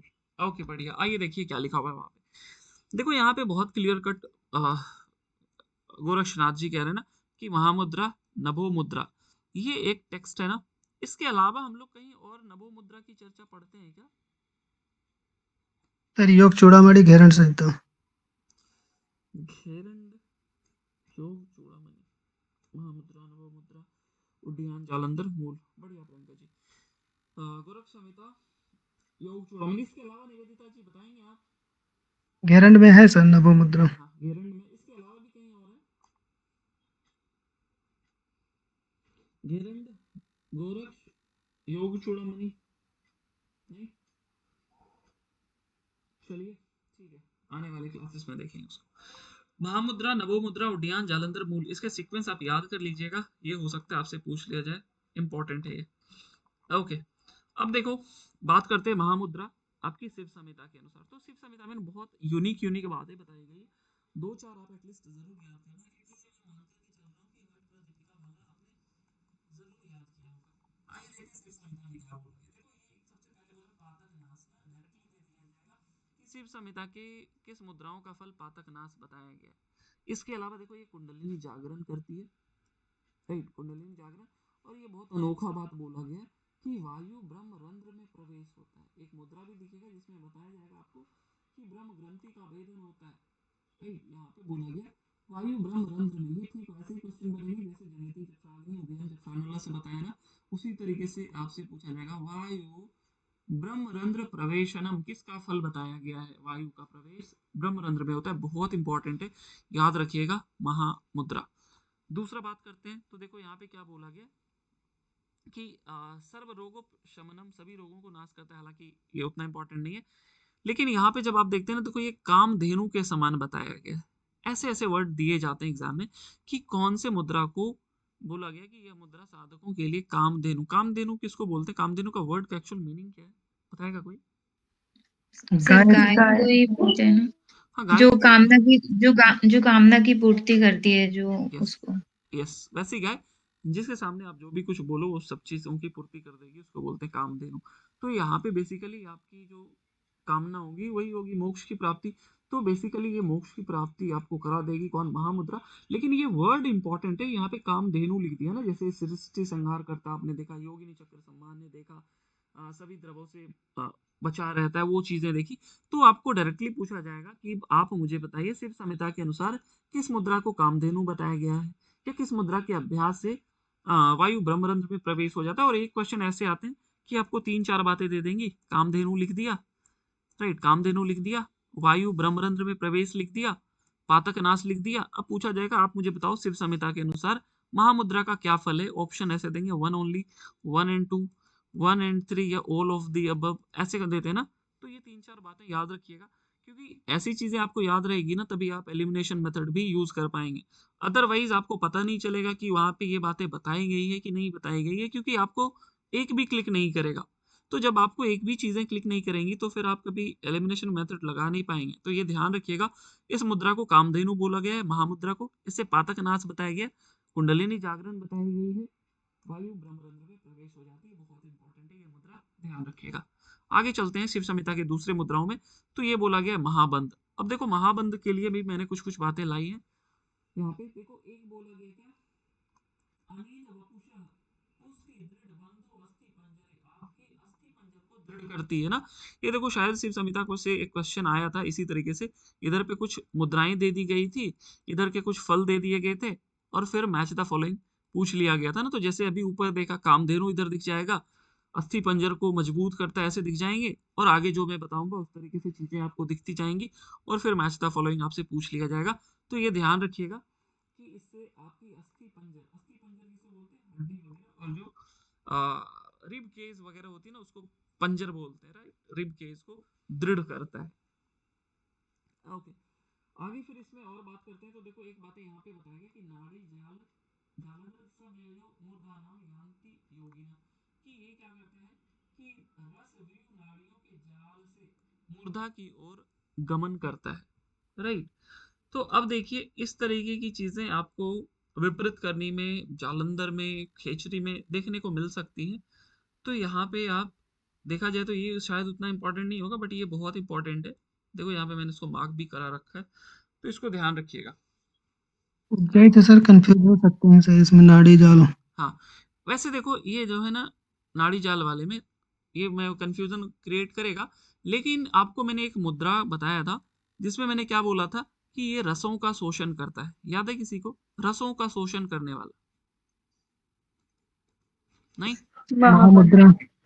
रसों का शोषण करती है, राइट, है ना। यहाँ पे नहीं मिला, लेकिन जब आप यूनिट 3 के उपनिषद देखोगे ना, राइट, यूनिट 3 के उपनिषद जब आप देखते हैं तो वहां पे आप मान करके चलो 2-3 उपनिषद में तो आपको वो दिखी जाएंगी कि ये रसों का शोषण करती है, जो कि बहुत इंपॉर्टेंट है। अभी मैं नहीं बताया, नहीं तो क्या होता है कि जब चीजें सामने नहीं रहती तो फिर आप उसको याद नहीं रख पाते हैं। तो जब हम लोग यूनिट 3 का मैराथन करेंगे ना तो उस समय मैं आपको वो बताऊंगा कहाँ पे लिखी हुई है, राइट। आइए आगे बात करते हैं। अब देखो महावेद के बारे में क्या बातें बताया गया, यहाँ पे भी बहुत इंपॉर्टेंट बात है। अभी देखो यही क्वेश्चन दिया गया था कि ब्रह्म ग्रंथि बिनत्यसौ, ब्रह्म ग्रंथि का क्या करता है, भेदन करता है। अब देखो नादानुसंधान की अवस्था में तो नो डाउट आप सभी ने पढ़ा होगा कि आरंभ अवस्था में ब्रह्म ग्रंथि का भेदन होता है, लेकिन अगर हम मुद्राओं की बात की जाए तो महावेद बहुत इंपॉर्टेंट है, और ये क्वेश्चन आया हुआ था आपके एग्जाम में, राइट। तो देखो अगर आपसे पूछा जाएगा कि प्राण का प्रवाह ब्रह्मरंध्र में कराता है तो महामुद्रा, ब्रह्म ग्रंथि का भेदन करता है तो महावेद। ये बहुत इंपॉर्टेंट बात है, इसको ध्यान रखिएगा एग्जाम तक, एटलीस्ट 7 तारीख तक। उसके बाद आप भूल भी जाओगे तो कोई फर्क नहीं पड़ता है। एनीवे, आगे देखो इसमें क्या बोला गया, जो रिलेशन, ये चीजें हम लोगों को और कहाँ देखने को मिलती है, मुझे कमेंट करके बताइए तो, कि महावेद के बिना महामुद्रा और महाबंध दोनों निष्फल हैं। ये सेम चीज हम लोगों को कहाँ मिलती है, मैसेज कीजिए देखता हूँ। हट प्रदीप का हट रत्न।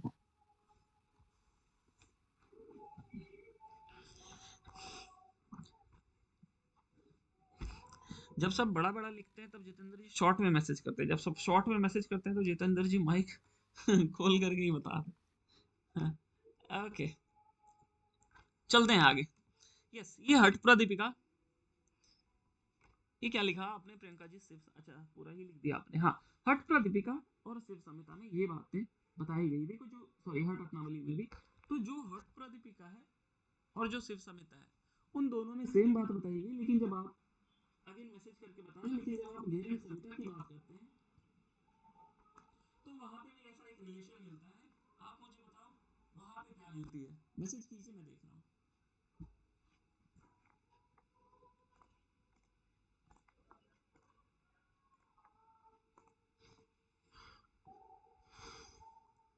हाँ, वहां पे जो मिलती है ना, मूल बंद एंड महामुद्रा, मूल बंद, मूल बंद,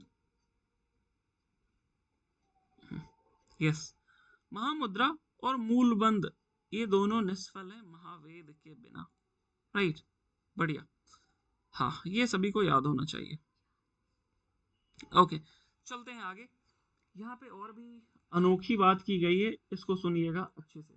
देखो, जब आप वहां पे बात करते हैं ना हठ प्रदीपिका की, तो हठ प्रदीपिका में जब आप महावेद के बारे में पढ़ते हैं तो महावेद में उन तीनों की बात की जाती है, महामुद्रा, महाबंध और महावेद। और फिर वहां बताया गया कि अष्टधा क्रियते चैव यामे यामे दिने दिने, आपको उसको 8 बार करना है एक दिन में, हर 3 घंटे पे, एक याम में 3 घंटे होते हैं, तो 8 बार आपको एक दिन में करना है। लेकिन यहाँ पे देखो क्या बोला गया कि इन तीनों अभ्यासों को 4 बार करना है। तो ये देखो बिल्कुल आधा हो गया, इसलिए ये बहुत इंपॉर्टेंट है। राइट, क्या बोला, एतत्त्रयम् मींस जो आपने ऊपर पढ़ा, महामुद्रा, महाबंध, महावेद, एतत्त्रयम् प्रयत्नेन चतुर्वारं करोति, 4 बार करना है। और फिर क्या बोला, सन्मासाभ्यंतरं मृत्युजयत्येव न संशयः, कि 6 मास में फिर आप मृत्यु को जीत लेते हैं। तो यहाँ जो इम्पोर्टेंट बात है वो यही है कि इसको 4 बार बोला गया और इसका फल बोला 6 मंथ में मृत्युजय। राइट, इम्पोर्टेंट है। और हो सकता है आपसे पूछ लिया जाए कि एतत्त्रयम् प्रयत्नेन चतुर्वारं करोति, यहाँ एतत्त्रयम् में 3 मुद्राएं कौन कौन सी है। राइट, एतत्त्रयम् में 3 मुद्राएं कौन कौन सी है, ऑप्शन में मूलबंध भी दिख जाएगा, तो हो सकता है आप कंफ्यूज हो जाए। राइट, या आपको हठ प्रदीपिका के अनुसार भी दे दिया जाएगा, अष्टधा क्रियते चैव यामे यामे दिने दिने, ये किसके लिए बोला गया है, तो ये महामुद्रा, महाबंध एंड महावेद तीनों के लिए बोला गया। अब देखो, खेचरी मुद्रा की हम लोग बात करते हैं, तो खेचरी मुद्रा में दृष्टि हमेशा भ्रूमध्य रहेगी। क्या हमने किसी और आसन में अदर देन सिद्धासन दृष्टि भ्रूमध्य थी क्या? मत्स्येंद्र आसन। हिरण्य हठ संहिता। प्रदीपिका। प्रदीपिका। वो घेरंड संहिता में है मत्स्येंद्र आसन। एक और कोई मुद्रा है क्या जिसमें हम लोग दृष्टि भ्रूमध्य बोली गई है अदर देन खेचरी, याद आ रहा है किसी को? सर ये मूर्छा। महामुद्रा, धीरण महामुद्रा संहिता। में बहुत बढ़िया निवेदिता, महामुद्रा और ये घेरंड संहिता में बताई गई भ्रूमध्य दृष्टि। और ये क्वेश्चन आया हुआ था कि इनमें से कौन, ये प्रीवियसली पूछा गया कि इनमें से कौन महामुद्रा से संबंधित है। और वहां पे दिया गया था, एग्जैक्ट ऑप्शन नहीं याद आ रहा है, लाइक पेट को पीछे की ओर खींचते हैं, दृष्टि भ्रूमध्य, दृष्टि नासाग्र, ऐसे करके दी गई थी। लेकिन हम लोगों को हठ प्रदीपिका में ऐसा कुछ नहीं मिलता है, महामुद्रा में भ्रूमध्य दृष्टि, केवल महामुद्रा में घेरंड संहिता में भ्रूमध्य दृष्टि बताएगी, जिसको अभी हम लोग देखने वाले कुछ देर में। राइट, यहाँ याद रखिएगा, भ्रूमध्य दृष्टि खेचरी, ये अन्य जगह भी जहाँ कहीं भी खेचरी देखोगे ना तो दृष्टि भ्रूमध्य है। लेकिन यहाँ पे एक अनोखा बात बोल दिया गया है कि आप वज्रासन में बैठ करके खेचरी का अभ्यास करेंगे। ये बातें अन्य कहीं पे भी नहीं बताई गई कि उपविश्यासने वज्रे नानो द्रव विवर्जिते ना वर्जित, कि आप वज्रासन में बैठ करके खेचरी मुद्रा करोगे। ये सुपर इंपॉर्टेंट है, इसको याद रखिएगा, डायरेक्टली पूछा जाएगा। या आपसे ये भी पूछा जा सकता है कि किस ग्रंथ में खेचरी मुद्रा को वज्रासन में करने के लिए बैठ करके बोला गया है। या दूसरी तरह से पूछेगा कि शिव संहिता में खेचरी मुद्रा को किस आसन में करने के लिए बोला गया है। तो ये बहुत इंपॉर्टेंट, इसको ध्यान दीजिएगा। अब देखिए, सामान्यतः मृत्यु मार्तंड केसरी जो लाभ देखते हैं आप, वो आप उटियान में। उद्यान वन से देखते हैं। बट यहाँ पे खेचरी मुद्रा में मृत्यु मार्तंड केसरी बताई गई, जो कि बहुत इंपॉर्टेंट है। सेकेंडली, विग्रह सिद्धि बताई गई। तो आपसे ऊपर में जैसे मैंने बताया था कि वायु का ब्रह्मरंध्र में प्रवेश, ब्रह्म ग्रंथि का वेदन, ब्रह्म ग्रंथि का वेदन, उसी तरीके से विग्रह सिद्धि दे दी जाएगी। राइट, और फिर आपसे पूछ लिया जाएगा, तो ये ध्यान रखिएगा, हालांकि विग्रह सिद्धि और भी हम लोगों को अभी मिलने वाली है, तो उसको भी आप साथ साथ याद करते चलिएगा। और मृत्यु मार्तंड केसरी, ये दो बातें हो गई। अब देखो, यहाँ पे क्या बोला गया कि अपवित्र पवित्रो वा सर्वावस्थांगतो पिवा, ये किस मुद्रा के लिए बोला गया, तो दिस इज ओनली फॉर खेचरी। इसका अर्थ क्या होगा कि आप अपवित्र हो या पवित्र किसी भी अवस्था में हो, अगर खेचरी आपने शुद्ध कर ली है तो आप हमेशा शुद्ध हैं। राइट, तो ये श्लोक दे करके डायरेक्टली, और ये हम लोग आचमनी में श्लोक पढ़ते भी हैं ना। राइट, तो ये सेम श्लोक दे करके पूछ लिया जा सकता है कि यह श्लोक इस अभ्यास, इस मुद्रा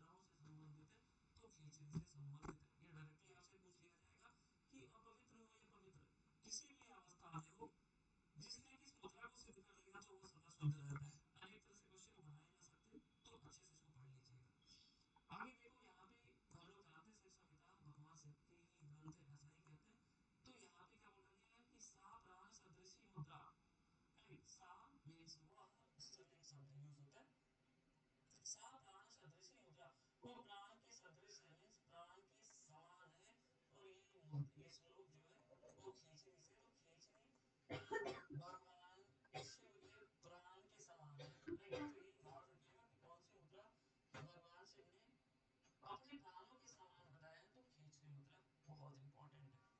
आगे क्या बोला गया कि अगर आप इसको छलार्थ करते, वैसे ये आप हठ प्रदीपिका में भी पढ़ते कि आप इसको अगर आधे क्षण भी कर लेते तो आप इस महा संसार सागर में, पाप रूप संसार सागर से क्या होते हैं, पार हो जाते हैं, राइट। ये आप हठ प्रदीपिका में वैसे भी पढ़ते हैं। तो यहाँ पे देखो आप वही बातें याद रखिएगा जो अलग अलग बताई गई है, नहीं वज्रासन हो गया, विद्रा सिद्धि हो गई, मृत्यु मातंग केसरी हो गई, अपवित्र पवित्र हुआ, ये याद रख लीजिएगा, राइट। और प्राणों से प्यारा है।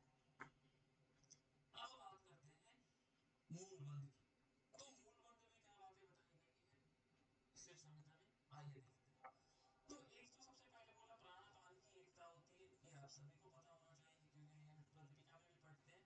अब आगे क्या बोला गया, आपसे क्वेश्चन पूछा जाएगा कि किस अभ्यास को सिद्ध कर लेने से, सॉरी,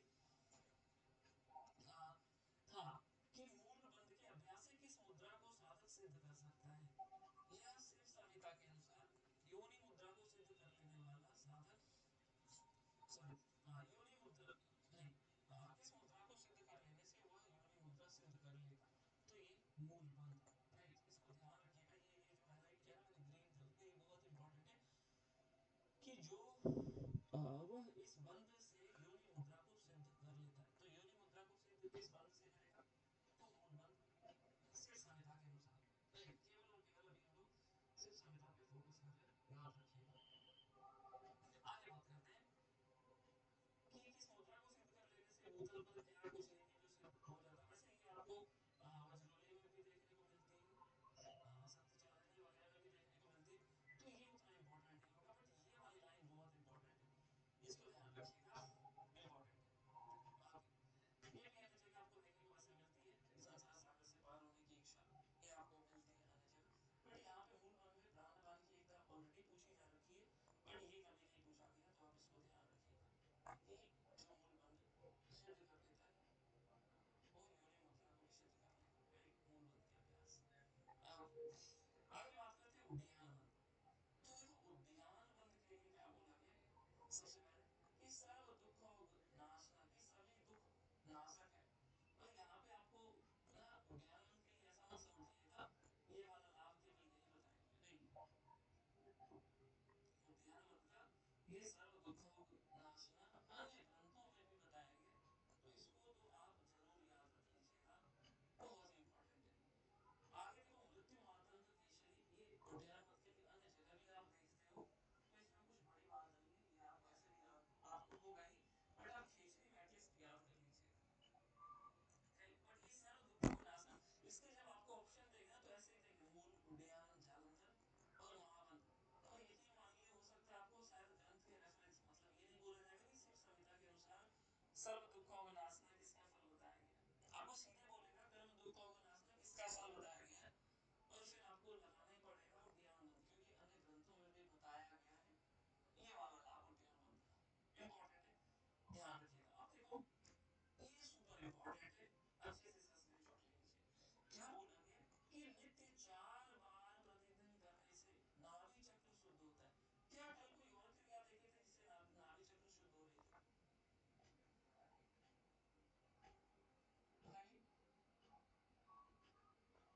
क्या कल हमने कोई और क्रिया देखी थी क्या जिससे नाभि चक्र की शुद्धि हो रही थी, क्यों आवाज नहीं आ रही क्या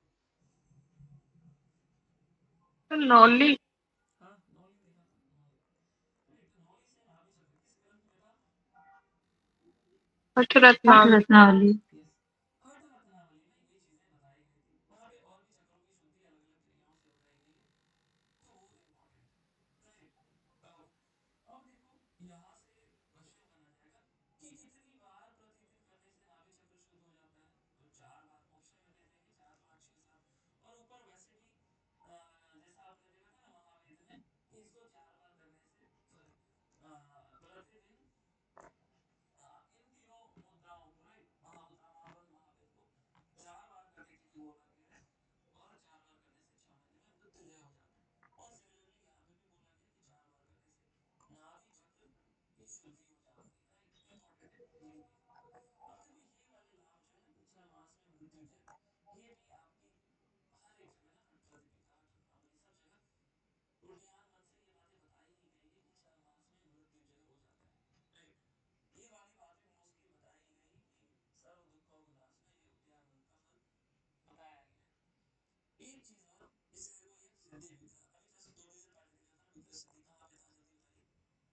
श्री सर क्षेत्री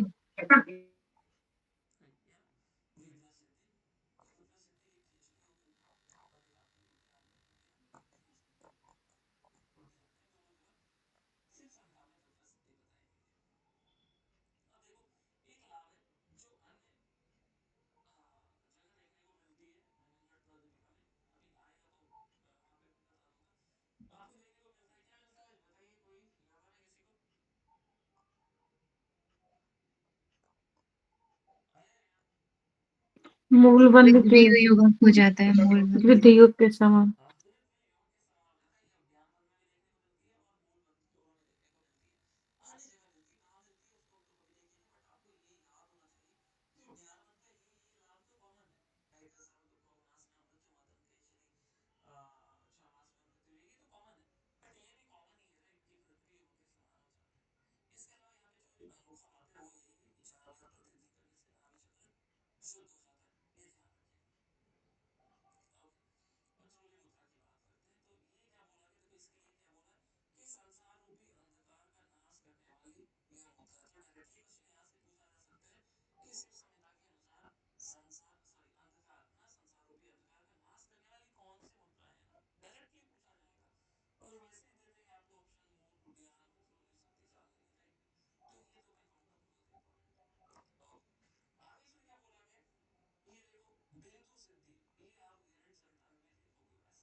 महावन महावन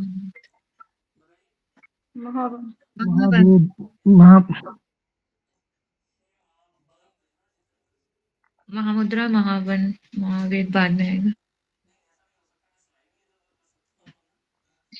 ओके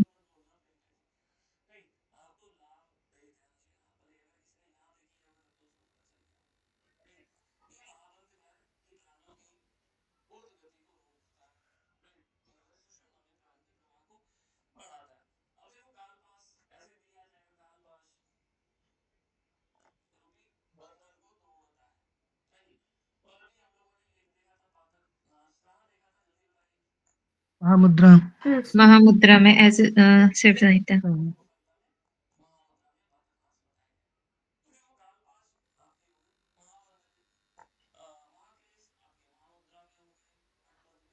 इस तरीके से सारे लाभ आपको याद होते रहेंगे तो ज्यादा बेटर है।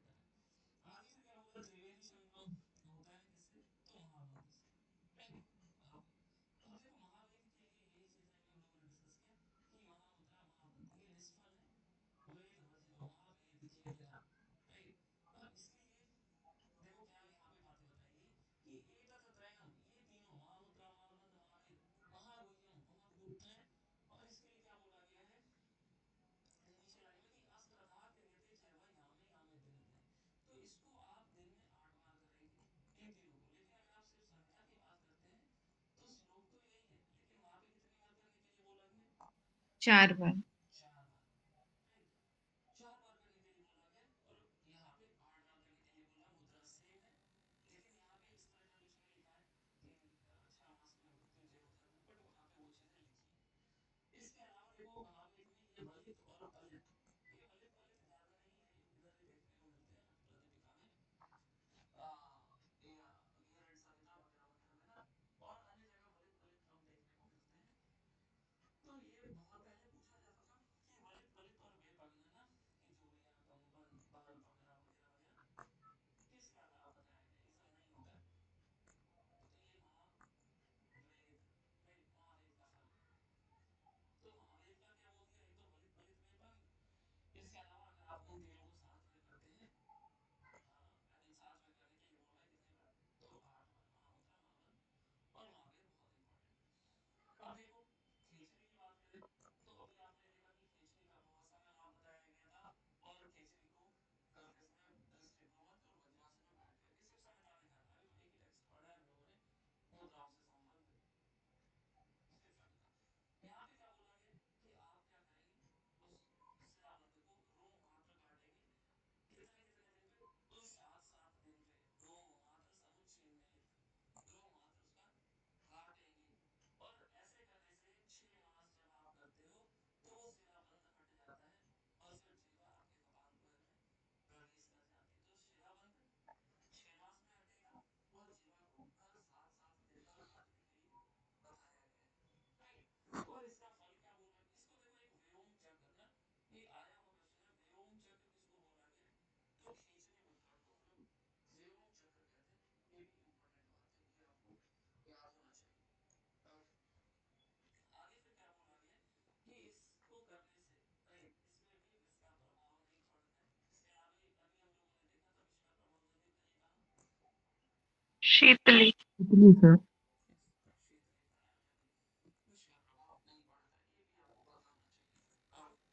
अब देखो ये डायरेक्टली आपको देखना पूछा जाएगा, न रोगो मरणम तंत्रा न रोगो मरणम सर आवाज कट रही है। और किसी को, यस सर ब्रेक हो रही थी। अच्छा अच्छा थोड़ा वेट कर लेते हैं फिर। ओके कटे तो बताइएगा फिर से कि न रोगो मरणम तंद्रा न तंद्रा न क्षुधा तृषा न च मूर्छा भवे तस्य यो मुद्रा वेति डैश, राइट। तो ये खेचरी की बात की गई, ना रोग होगा, ना मृत्यु, ना तंद्रा, ना भूख, ना प्यास, ना मूर्छा, कुछ भी नहीं होता है, वो खेचरी का फल है। ओके आगे देखो ये अभी तक नहीं आया बट ये इससे भी ज्यादा इंपॉर्टेंट है जो बातें अभी मैंने बताई कि पीड्यते न च रोगे न लिप्यते न च कर्मणा बध्यते न च काले न, काल के बंधन में नहीं बंधता कर्मों में नहीं बंधता। ये केवल ऐसा मत समझिएगा हठ प्रदीपिका में ही लिखा है, ये अन्य जगह भी ये बातें लिखी गई है कि जो साधक खेचरी का अभ्यास करता है वो कर्मों में नहीं बनता, मतलब उसके कर्म जितने भी हैं वो निष्काम हो जाते हैं। इसके अलावा क्या बोला गया कि काल के बंधन में वो नहीं बंधता है। तो ये दो लाभ खींचड़ी के, याद रखिएगा। और अगर भाषा अर्थ है, मुक्ता कर देना भाषा, भाष का आधा न बंधते, अगर वो क्या करता है ऊर्ध्व जीवास्त्रो भूतवा, ऊपर जीव करके रस का पान करता है तो वो मृत्यु को 15 दिन में जीत लेता है। ये भी इम्पोर्टेंट है। ओके, आगे क्या बोला गया है कि उद्यान, हाँ ये हो गया ना खेचड़ी के बारे में, इतनी बात है हठ प्रदीपिका में, ये याद रखिएगा। आगे क्या बातें बताई गई है, आइए इसको देखते हैं। ओके, आगे उद्यान वन के लिए क्या बातें बताई गई, आगे देखते हैं। हाँ, देखो उद्यान के लिए एक तो वहां पे भी हम लोगों ने देखा शीर्षा मिटा ने क्या देखा था, मृत्यु मातंग केसरी, यहाँ पे भी मृत्यु मातंग केसरी बताई गई है। आगे फिर क्या बोला गया है, देखो जो ऊपर मैंने बताया था ना कि वृद्ध भी युवक के समान हो जाता है ना, वृद्धो अपि तरुणायते, कि वृद्ध भी युवक के समान हो जाता है। ये दो जगह देखने को मिलती है आपको, एक उद्यान बंध में और एक मूल बंध में, इन दोनों जगह ये बातें बताई गई है। आगे देखो इसमें क्या बोला गया कि अगर आप 6 मास तक इसका अभ्यास करते हैं ना, जो ऊपर आपने देखा था कि 6 मास तक जब आप इसका अभ्यास करते हैं तो आप मृत्यु को भी जीत लेते हैं। जय देव ना संशय है, इसमें कोई संशय नहीं है कि अगर आप शिव लीला करेंगे तो आप मृत्यु को नहीं जीतेंगे ना। तो ये चीजें वहां पे भी थी, यहाँ पे भी ये कॉमन बातें हैं, राइट, उद्यान बंद के लिए। आगे बात करते हैं, सभी बंधों में क्या बोला गया, उत्तम उद्यान का उद्यान बंद सभी बंधों में उत्तम बताया गया। और इस अभ्यास से आपको मुक्ति सरल हो जाती है या आसान हो जाती है ना। इस अभ्यास से ये डायरेक्टली देखा कि किस बंध से ना, किस बंध से मुक्ति का मार्ग सरल हो जाता है, तो उद्यान बंध से। ये बहुत इंपॉर्टेंट बात है। ये 4-5 बातें, वृद्ध भी युवक के समान, मुक्ति स्वभाव की भवेत, 6 मास में मृत्यु जय, और तीनवा मुक्ति स्वभाव की भवेत, वृद्ध भी युवक के समान हो जाता है 6 मास में, और मृत्यु क्या करती है, समझ चुका क्या, मृत्यु मातंग केसरी। मृत्यु मतंग। यस, मृत्यु मातंग केसरी। ये 4 बातें आप याद रखिएगा। आगे मूल बंध में, तो मूल बंध के लिए देखो दोनों ही ये था कि प्राणपान की एकता, ये बहुत बार क्वेश्चन बोला गया कि प्राणपान की एकता, नाग बिंदु की एकता, ये किस मुद्रा का फल है, तो दिस हैपेंस ओनली मूल बंध, राइट। आगे मल मूत्र की अल्पता, ये भी बात करें तो केवल मूल बंध का ही लाभ बताया गया है, राइट। मल मूत्र की अल्पता, ये भी केवल मूल बंध का ही लाभ बताया गया है, इंपॉर्टेंट है, ध्यान रखिएगा। और देखो यहाँ पे भी ना युवा भवती वृद्धो भी, कि जो वृद्ध है वह भी युवक के समान हो जाता है।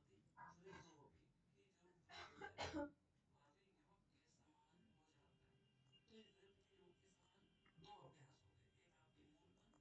युवक के समान दो अभ्यास हो गए, एक आपके मूल बंध, एक आपके जालंधर बंध। उम्मीद है अब आप इसको कभी नहीं भूलने वाले हैं। उद्यान, हाँ, सर उद्यान होगा। कुछ और बोला क्या मैंने, हाँ जी उद्यान, जालंधर बोला। जालंधर। नहीं उद्यान बन, मूल बन है ना उद्यान बन। अब चलते हैं आगे, जालंधर बन। तो जालंधर बन के लिए देखो क्या है, ये डायरेक्टली आपको क्या देखा, ना पीयूषम पततगनो न च वायु प्रकोप्यति, कि ना ही अमृत उस अग्नि में गिरता है और ना ही वायु का प्रकोप होता है, किसका फल बताया गया है, तो ये उद्यान बन का फल बताया गया, बहुत इंपॉर्टेंट। और ये क्वेश्चन बहुत बार आया है कि 16 आधारों पे नियंत्रण हो जाता है, किस मुद्रा का फल, ये जालंधर बन, राइट, ऊपर जो आपने पढ़ा ना पीयूषम पततगनो न च वायु प्रकोप्यति, ये जालंधर बन। तो जालंधर बन का बहुत सारा लाभ नहीं है, यही 1-2 लाभ है, कहीं कहीं आपको इसमें भी 6 मास वाला शायद दिख जाए तो मैं आपको बताऊंगा। अभी आप इतना याद रखिएगा 2 बार, एक तो 16 आधार पे नियंत्रण, और ना अमृत उस अग्नि में गिरता है ना वायु का प्रकोप होता है। ओके, आगे चलते हैं, आगे बात करते हैं अगले मुद्राओं की। तो क्या बातें बताई गई, आइए देखते हैं।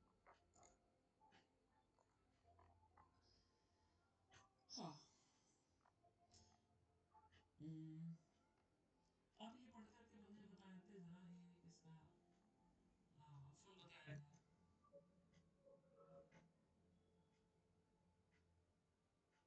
किस मुद्रा से संबंधित है, पढ़िए नीचे जो श्लोक है ना, तत्रास्ति कर्णम दिव्यम सूर्यस्य मुख वंचनम गुरुपदेशतो ज्ञेयं न तु शास्त्र कोटिभिः। विपरीत करना है है ना? जी। Yes. ये विपरीत करने का अभ्यास है। ये है क्या, देखो कि क्या बोला है, तत्रास्ति कर्णम दिव्यम सूर्यस्य मुख वंचनम, कि सूर्य के मुख में वह अमृत नहीं जाता है, राइट। और इसी से सेम एक श्लोक देखने को मिलेगा कि ऊर्ध्व नाभि अधः तालु ऊर्ध्वगानी भानु अधः शशि। ये किस मुद्राओं की स्थिति है ना, ये क्वेश्चन दिया जा सकता है। तो ऊर्ध्व नाभि, नाभि ऊपर, और अधः तालु, तालु नीचे, और ऊर्ध्व भानु, भानु हो गया सूर्य, और अधः शशि नीचे चंद्रमा। ये किसमें होती है, तो कर्णे विपरीताख्या गुरु वाक्य न लभ्यते। ये विपरीत करनी है, ये गुरु के मुख से ही सुनना चाहिए, राइट। ये बातें बताई गई है विपरीत करनी है। और इसका क्या बोला गया था कि नित्यम अभ्यास युक्त से, इसका नित्य अभ्यास करना है। और इससे क्या होती है, जठराग्नि विवर्धिनी, जठराग्नि बढ़ती है। और आहारोपम कलस्य, कि बहुत यहाँ पे आप अगर खाना नहीं खाएंगे ना, तो आपकी जठराग्नि बहुत तीव्र हो जाएगी और वो शरीर को जलाने लग जाती है।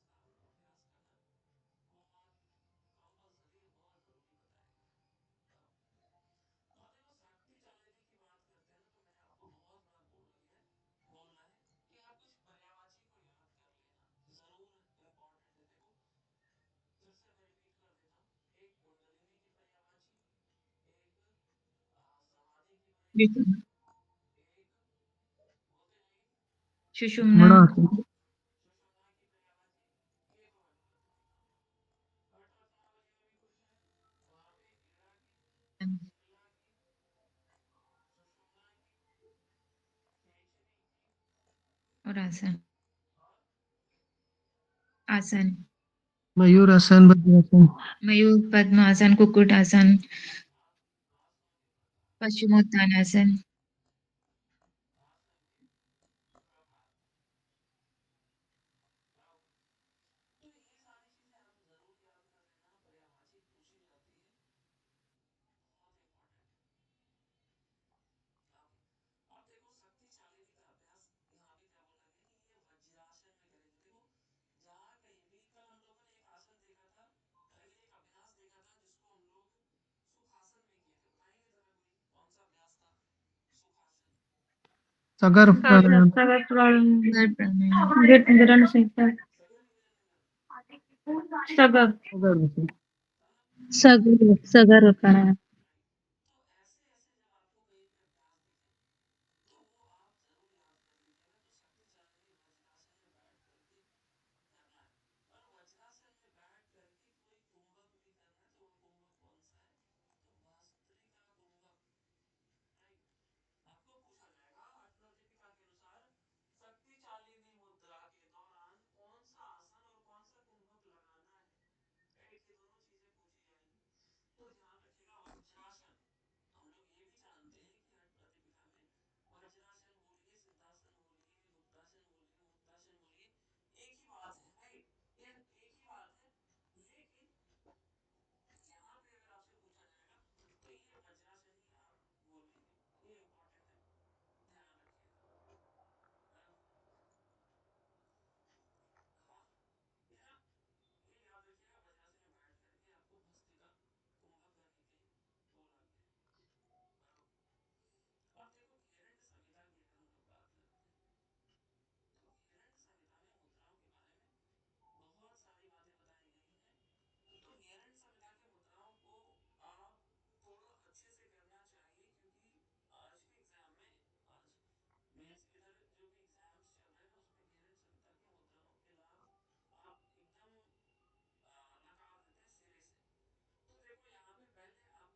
हाँ, भ्रू मध्य दृष्टि बताई गई है, तो वो महामुद्रा ना गिरण समिता में। ओके, आइए देखते हैं महामुद्रा के बारे में। ये है आपकी महामुद्रा, सॉरी आते हैं महामुद्रा में सीधे ना। ये चलो स्टार्टिंग से ही कर लेते हैं।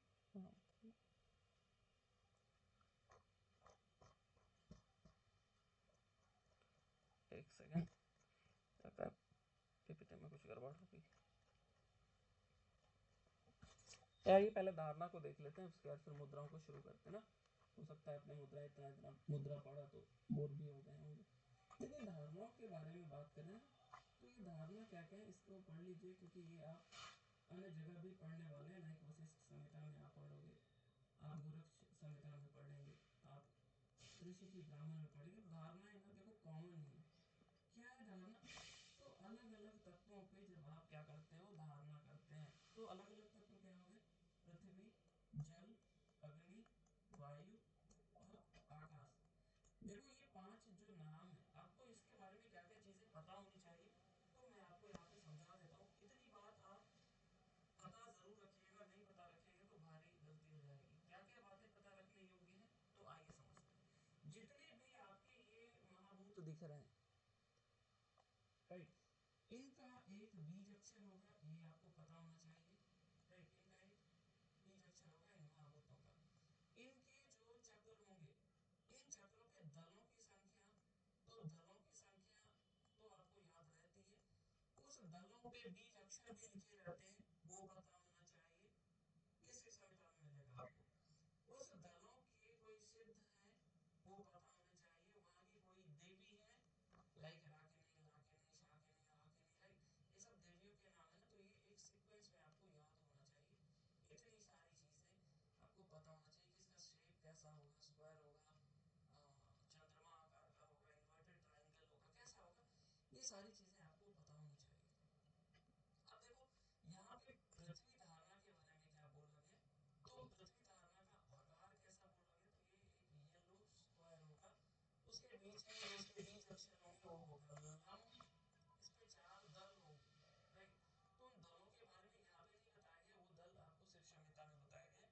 तो आइए यहाँ पे देखो क्या बोला गया जो आपको याद रखने योग्य है। तो ये बोला गया कि जब आप पृथ्वी धारणा कर लेते हैं तो क्षितिजयम मीन्स आप धरती जीत लेते हैं। राइट, क्षितिजयम कुर्यात अधोधारणा। तो पृथ्वी धारणा का एक अन्य नाम है अधोधारणा, और जब आप उस पे जय कर लेते हैं तो आप पृथ्वी जय कर लेते हो। एक ये हो गया। इसका कलर देखो कैसा बोला गया, तो येलो कलर ना, हरिताल देश येलो कलर बताया गया। इसके बीज अक्षर नकार है।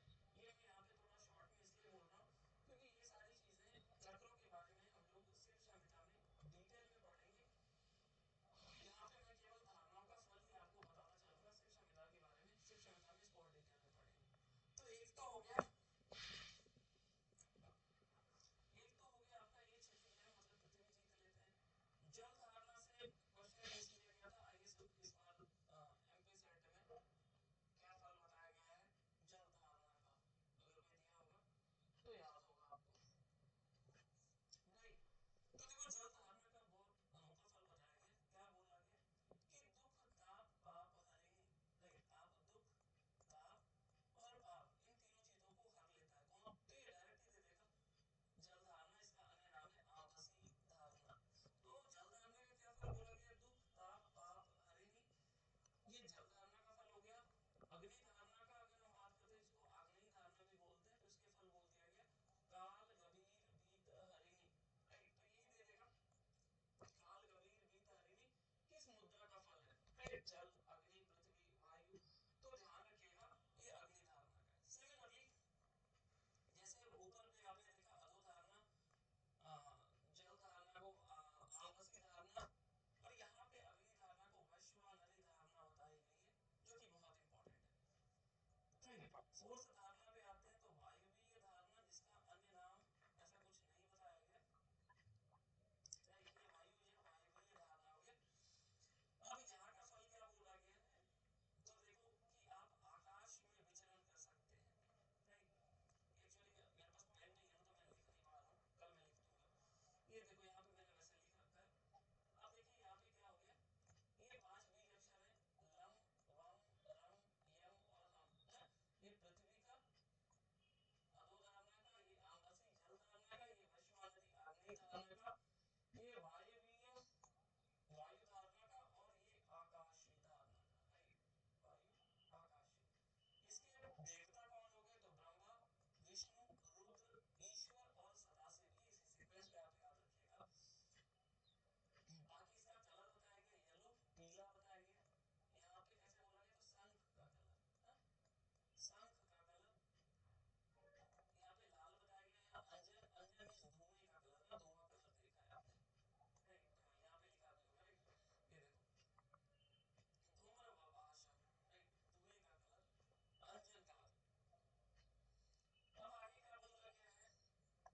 सिद्धांत सिद्धार्थ घेरण संहिता।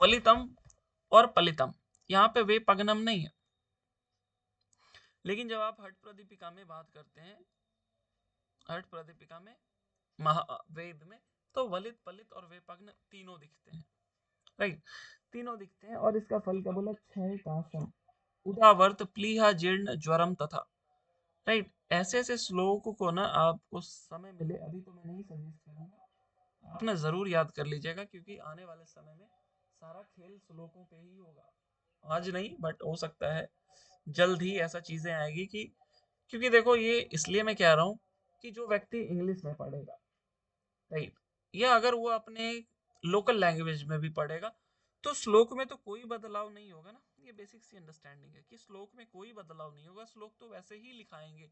तो जब श्लोक में कोई बदलाव नहीं होगा, इंग्लिश में भी कोई देगा तो क्षय काश, राइट, क्षय काश उदावर्त, इसी तरीके से ज्वर्ण प्लीहा जीर्ण ज्वरम तथा, डायरेक्ट लिखिएगा किसका फल है।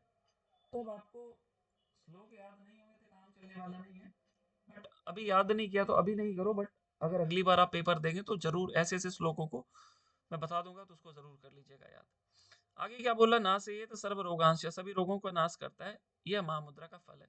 तो एक तो वलित पलित, इसको याद कर लीजिएगा, क्षय काश उदावर्त प्लिया जीर्ण ज्वरम तथा, ये याद कर लीजिएगा, और दृष्टि भ्रूमध, ये तीन बातें आपको महामुद्रा घेरण संहिता के लिए पता होना चाहिए, राइट। इसके अलावा हम लोगों ने महामुद्रा में, हम लोगों ने हठ प्रदीपिका में बहुत सारे लाभ देखे। सबसे पहला क्या था, जल्दी बताइए तो। कायक्लेश, महाक्लेश, राइट, महाक्लेश हो गया। और जाकर के आप दोबारा से शिव संहिता वाला तो आप जरूर देखिएगा। शिव संहिता में मैंने बहुत सारी बातें बताई है, उसको 2 बार 3 बार आप जरूर सुनना। आते हैं अगला अभ्यास में, महाबंध। देखो महाबंध, अच्छा नवो मुद्रा, नवो मुद्रा जो है ना, ये बहुत हद तक खेचरी मुद्रा के लिए, खेचरी मुद्रा से मिलती जुलती है। इसमें भी जीवा को ऊपर की ओर ले जाते हैं। इसमें एक वर्ड ये है ना, यत्र यत्र स्थितो योगी सर्व कार्येषु सर्वदा, ये क्या बोल रहा है कि किसी भी स्थिति में कहीं पे भी हो, जीवा को ऊपर कर लो तो वो नभो मुद्रा है। इसका ऐसा कुछ विशेष लाभ नहीं बताया, बट आपको ये याद रखना है कि नभो मुद्रा की चर्चा आपको घेरंड संहिता में मिलती है, इतना। खिचड़ी मुद्रा के लिए देखो क्या बोला गया है, ये वाला श्लोक आप जरूर याद करना, मैं बहुत बार बोल रखा हूँ कि श्लोक याद करने के आप आदी हो जाएंगे। श्लोक आप याद नहीं करेंगे तो शायद काम ना चले। इंपॉर्टेंट आते हैं, देखते हैं इसमें क्या बोला गया है। देखो यहाँ पे एक स्वाद का अनुभव है, ये स्वाद का अनुभव आप खिचड़ी के दौरान हठ प्रदीपिका में भी स्वाद का क्रम याद रखिएगा। कहीं पे भी हठ प्रदीपिका हो, घेरंड संहिता हो, स्वाद का तो आदो च लवणम क्षारम च तथा तिक्त कषायकम ना, तो सबसे पहले कैसा स्वाद, लवण, फिर क्षार, फिर तिक्त और फिर कषाय, ऐसे ही दे देंगे चार। और फिर आपको बोल दिया जाएगा कि आप इसको घेरंड संहिता की खिचड़ी मुद्रा के अनुसार क्रम से लगाएंगे। तो आपको अगर ये श्लोक याद नहीं होगा तो आप इसको कभी नहीं लगा पाएंगे। या फिर आगे दे देंगे ऐसे, नवनीत घृत क्षीर दधि, हाँ आते हैं ऐसे क्वेश्चन, यकीन मानिए आते हैं।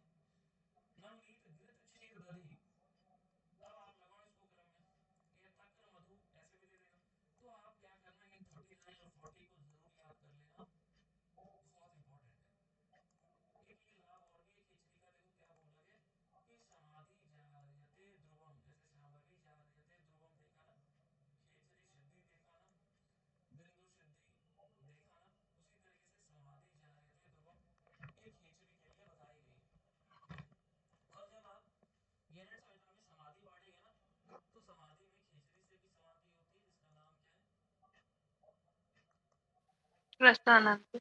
रसानंद।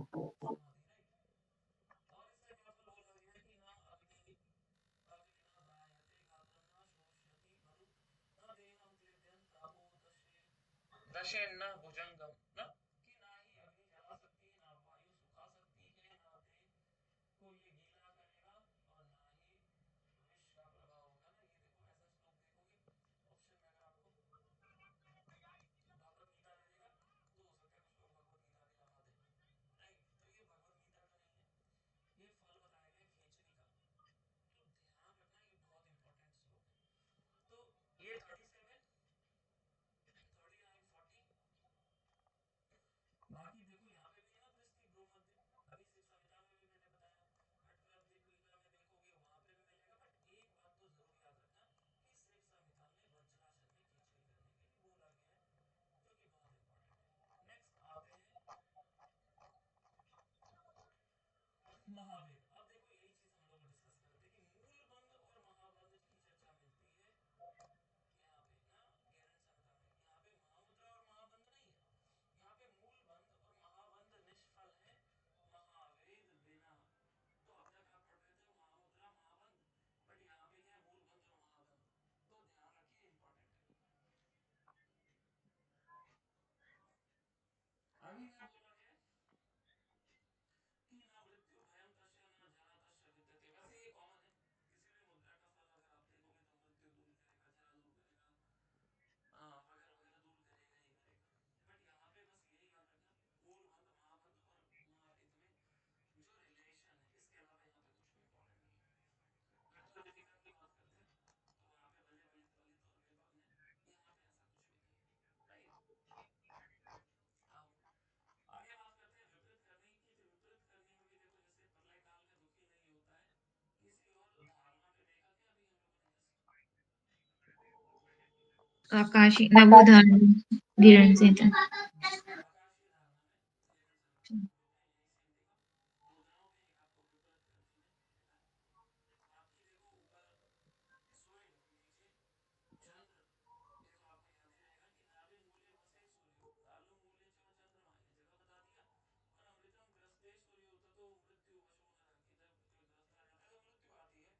तो यहाँ से जो ये जो लाइन है ना कि ऊर्ध्वम च यो जयेत सूर्य चंद्रम च प्याध आनयेत, ना कि चंद्र को नीचे लाओ और सूर्य को ऊपर लाओ। विपरीत करनी मुद्रा सर्वतंत्रेषु प्रोक्ता, राइट। तो यही विपरीत करनी है जो सभी तंत्रों में गुप्त बताई गई है। और ये भी लाइन देखो भूमो शिरश्च संस्थाप्य कर युग्म समाहिता और ऊर्ध्वपाद स्थिरो भूत्वा विपरीत करनी मथा। मतलब जहाँ कहीं भी पैर ऊपर की चर्चा आएगी, तालु नीचे आएगा, चंद्र नीचे आएगा, समझ जाइएगा वो विपरीत करनी है, चाहे संस्कृत में पूछे या किसी भी लैंग्वेज में पूछे, इंपॉर्टेंट है। अब इसके बाद नेक्स्ट अभ्यास की बात करते हैं। तो अगला अभ्यास है आपकी योनि मुद्रा। योनि मुद्रा से देखो दो तीन क्वेश्चन बहुत बार पूछा गया, किस आसन में करना है। तो आप मैसेज करिए, बताइए अनम्यूट करके किस आसन में करना है। सिद्धासन। बढ़िया ना, सिद्धासन में आपको करना है योनि मुद्रा। और शक्ति चालिनी वज्रासन। सिद्धासन। वज्रासन। गैरन संहिता के अनुसार सिद्धासन में ही करना सर। देखो कंफ्यूजन हो गई। सिद्धासन है सर वो भी। गैरन संहिता में पूछा जाए तो सिद्धासन, खट प्रदीपिका में पूछा जाए तो वज्रासन, वज्रासन। राइट। तो ये चीजें मैंने बहुत बहुत बार बता रखा है, आप रिकॉर्डेड देखोगे ना तो आपको पता चल जाएगा, राइट। ये जस्ट एक रिवीजन था। आइए योनि मुद्रा में देखो क्या करते हैं हम लोग। सबसे पहले क्या बोला गया कि हंस मंत्र का प्रयोग करते हैं। तो आपको डायरेक्टली पूछा जाएगा कि गैरन संहिता के अनुसार किस मुद्राओं में हंस मंत्र का प्रयोग किया जाता है, तो योनि मुद्रा। आगे बोला जाएगा कि ब्रह्म हत्या जैसे पाप भी दूर हो जाते हैं किससे, तो योनि मुद्रा।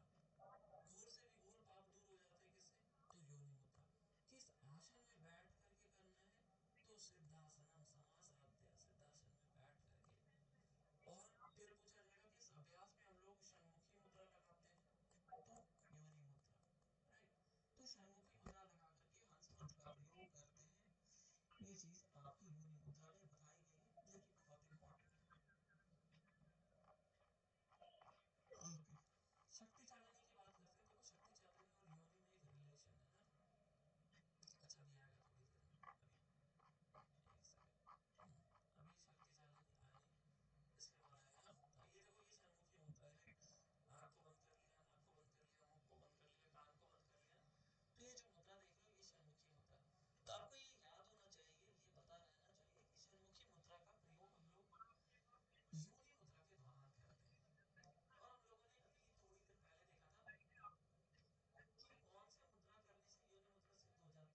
मूल पंथा।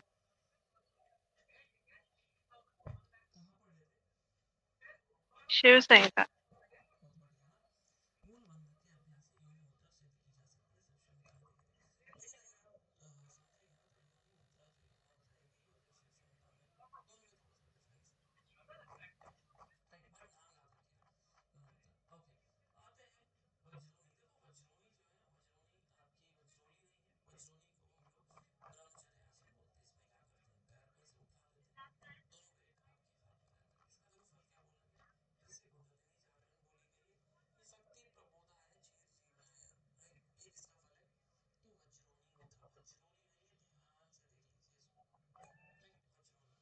और क्या बोला, बिंदु सिद्धि भवे ध्रुवम ना, ये वज्रोली बिंदु सिद्धि हम लोग अभी जस्ट थोड़ी देर पहले देखा था ना कहीं पे, कहाँ था, योनि मुद्रा। शिव संहिता में किस अभ्यास में, वज्रोली ही था इसमें। यस, शिक्षा वज्रोली में को वज्रोली में बताया गया था बिंदु सिद्धि होती है, और यहाँ पे वज्रोली में बिंदु सिद्धि बताई गई है। इससे और क्या बोला गया, कुंडलिनी जागरण है। तो बस ये दो लाभ याद रखिएगा। और वज्रोली करते कैसे हैं, बस ये आप याद रखिएगा, तीन बातें करते कैसे हैं, कुंडलिनी जागरण और बिंदु सिद्धि। बस आगे चलते हैं नेक्स्ट। नेक्स्ट शक्ति चालिनी। अब देखो शक्ति चालिनी के लिए बहुत सारी बातें आपको नहीं याद रखनी। एक आप याद रखो, सिद्धासन में करते हैं शक्ति चालिनी। दूसरी आप क्या याद रखो कि बिना शक्ति चालिनी के बिना योनि मुद्रा न सिद्ध्यति, योनि मुद्रा कभी सिद्ध नहीं हो सकती। तो ये देखो शक्ति चालिनी और योनि के बीच में रिलेशन हो गया। तो आप ये श्लोक याद कर लोगे ना, बिना शक्ति चालिनी, तो फिर आपका काम हो जाएगा। बिना शक्ति चालिनी योनि मुद्रा न सिद्ध्यति आदौ चालन अभ्यास है, कि शक्ति चालिनी के बिना योनि मुद्रा सिद्ध नहीं होगी। इसीलिए पहले क्या करो, शक्ति चालिनी करो एंड योनि मुद्रा ततो अभ्यास है, उसके बाद आप योनि मुद्रा का अभ्यास करिए, और इसका फल विग्रह शुद्धि बताई गई है। अब देखो इतना ही बात आपको याद रखना है। यहाँ पे लिखा हुआ बहुत सारी बातें, सारी काम की नहीं है अभी एग्जाम पॉइंट ऑफ व्यू से। यही दो बातें आप यहाँ पे याद रखिएगा ना, कि शक्ति चालिनी करते किसमें, तो सिद्धासन में, सिद्धासनम समाचरित, सिद्धासन में किए। और शक्ति चालिनी के बिना योनि मुद्रा कभी सिद्ध नहीं हो सकती, इसलिए पहले आप आदो चालनी, पहले आप क्या करेंगे, शक्ति चालिनी करेंगे, राइट।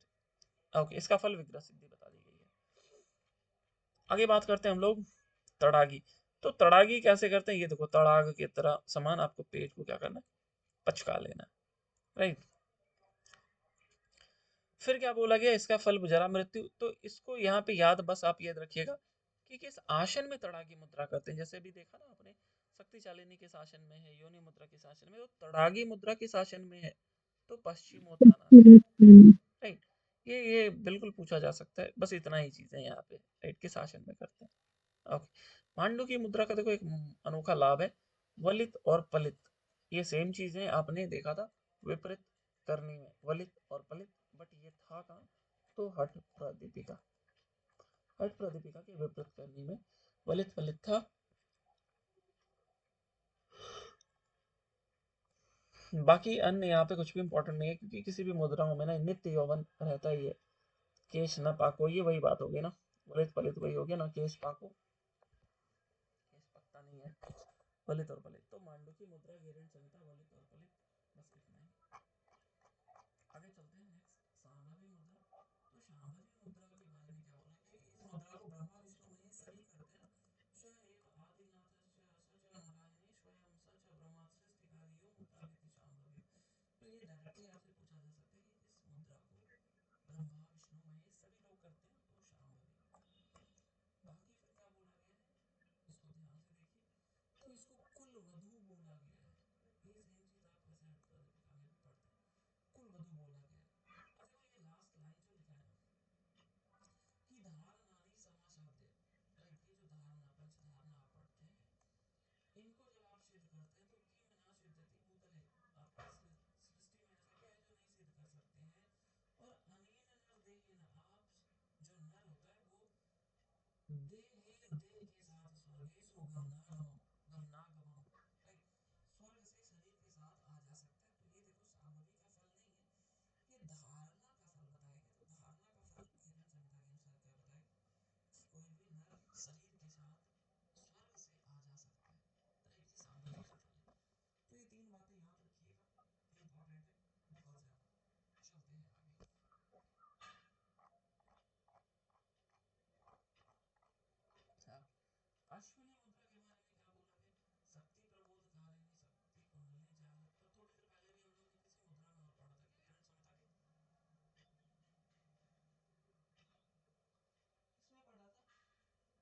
योनि मुद्रा में वज्रोणी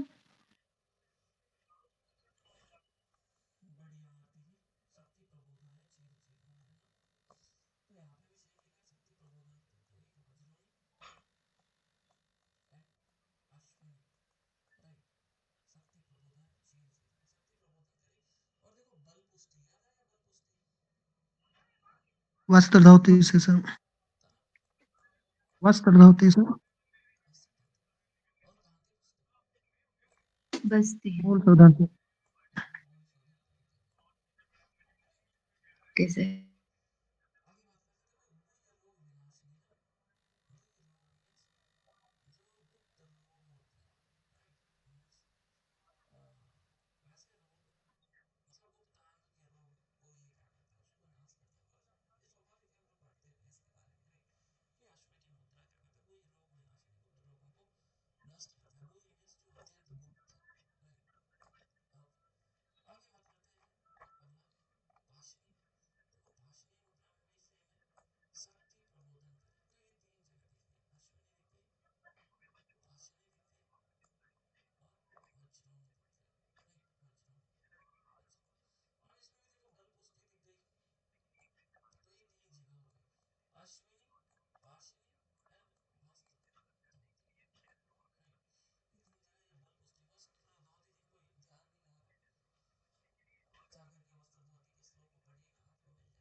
वारिसा वात्सार अंतर्जाति के अंतर्गत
Hariom sir. Hariom sir. Sir video app में भी डाल दीजिए, उसमें स्पीड्स देख लेंगे सब। Yes sir. ऐप में सर वीडियो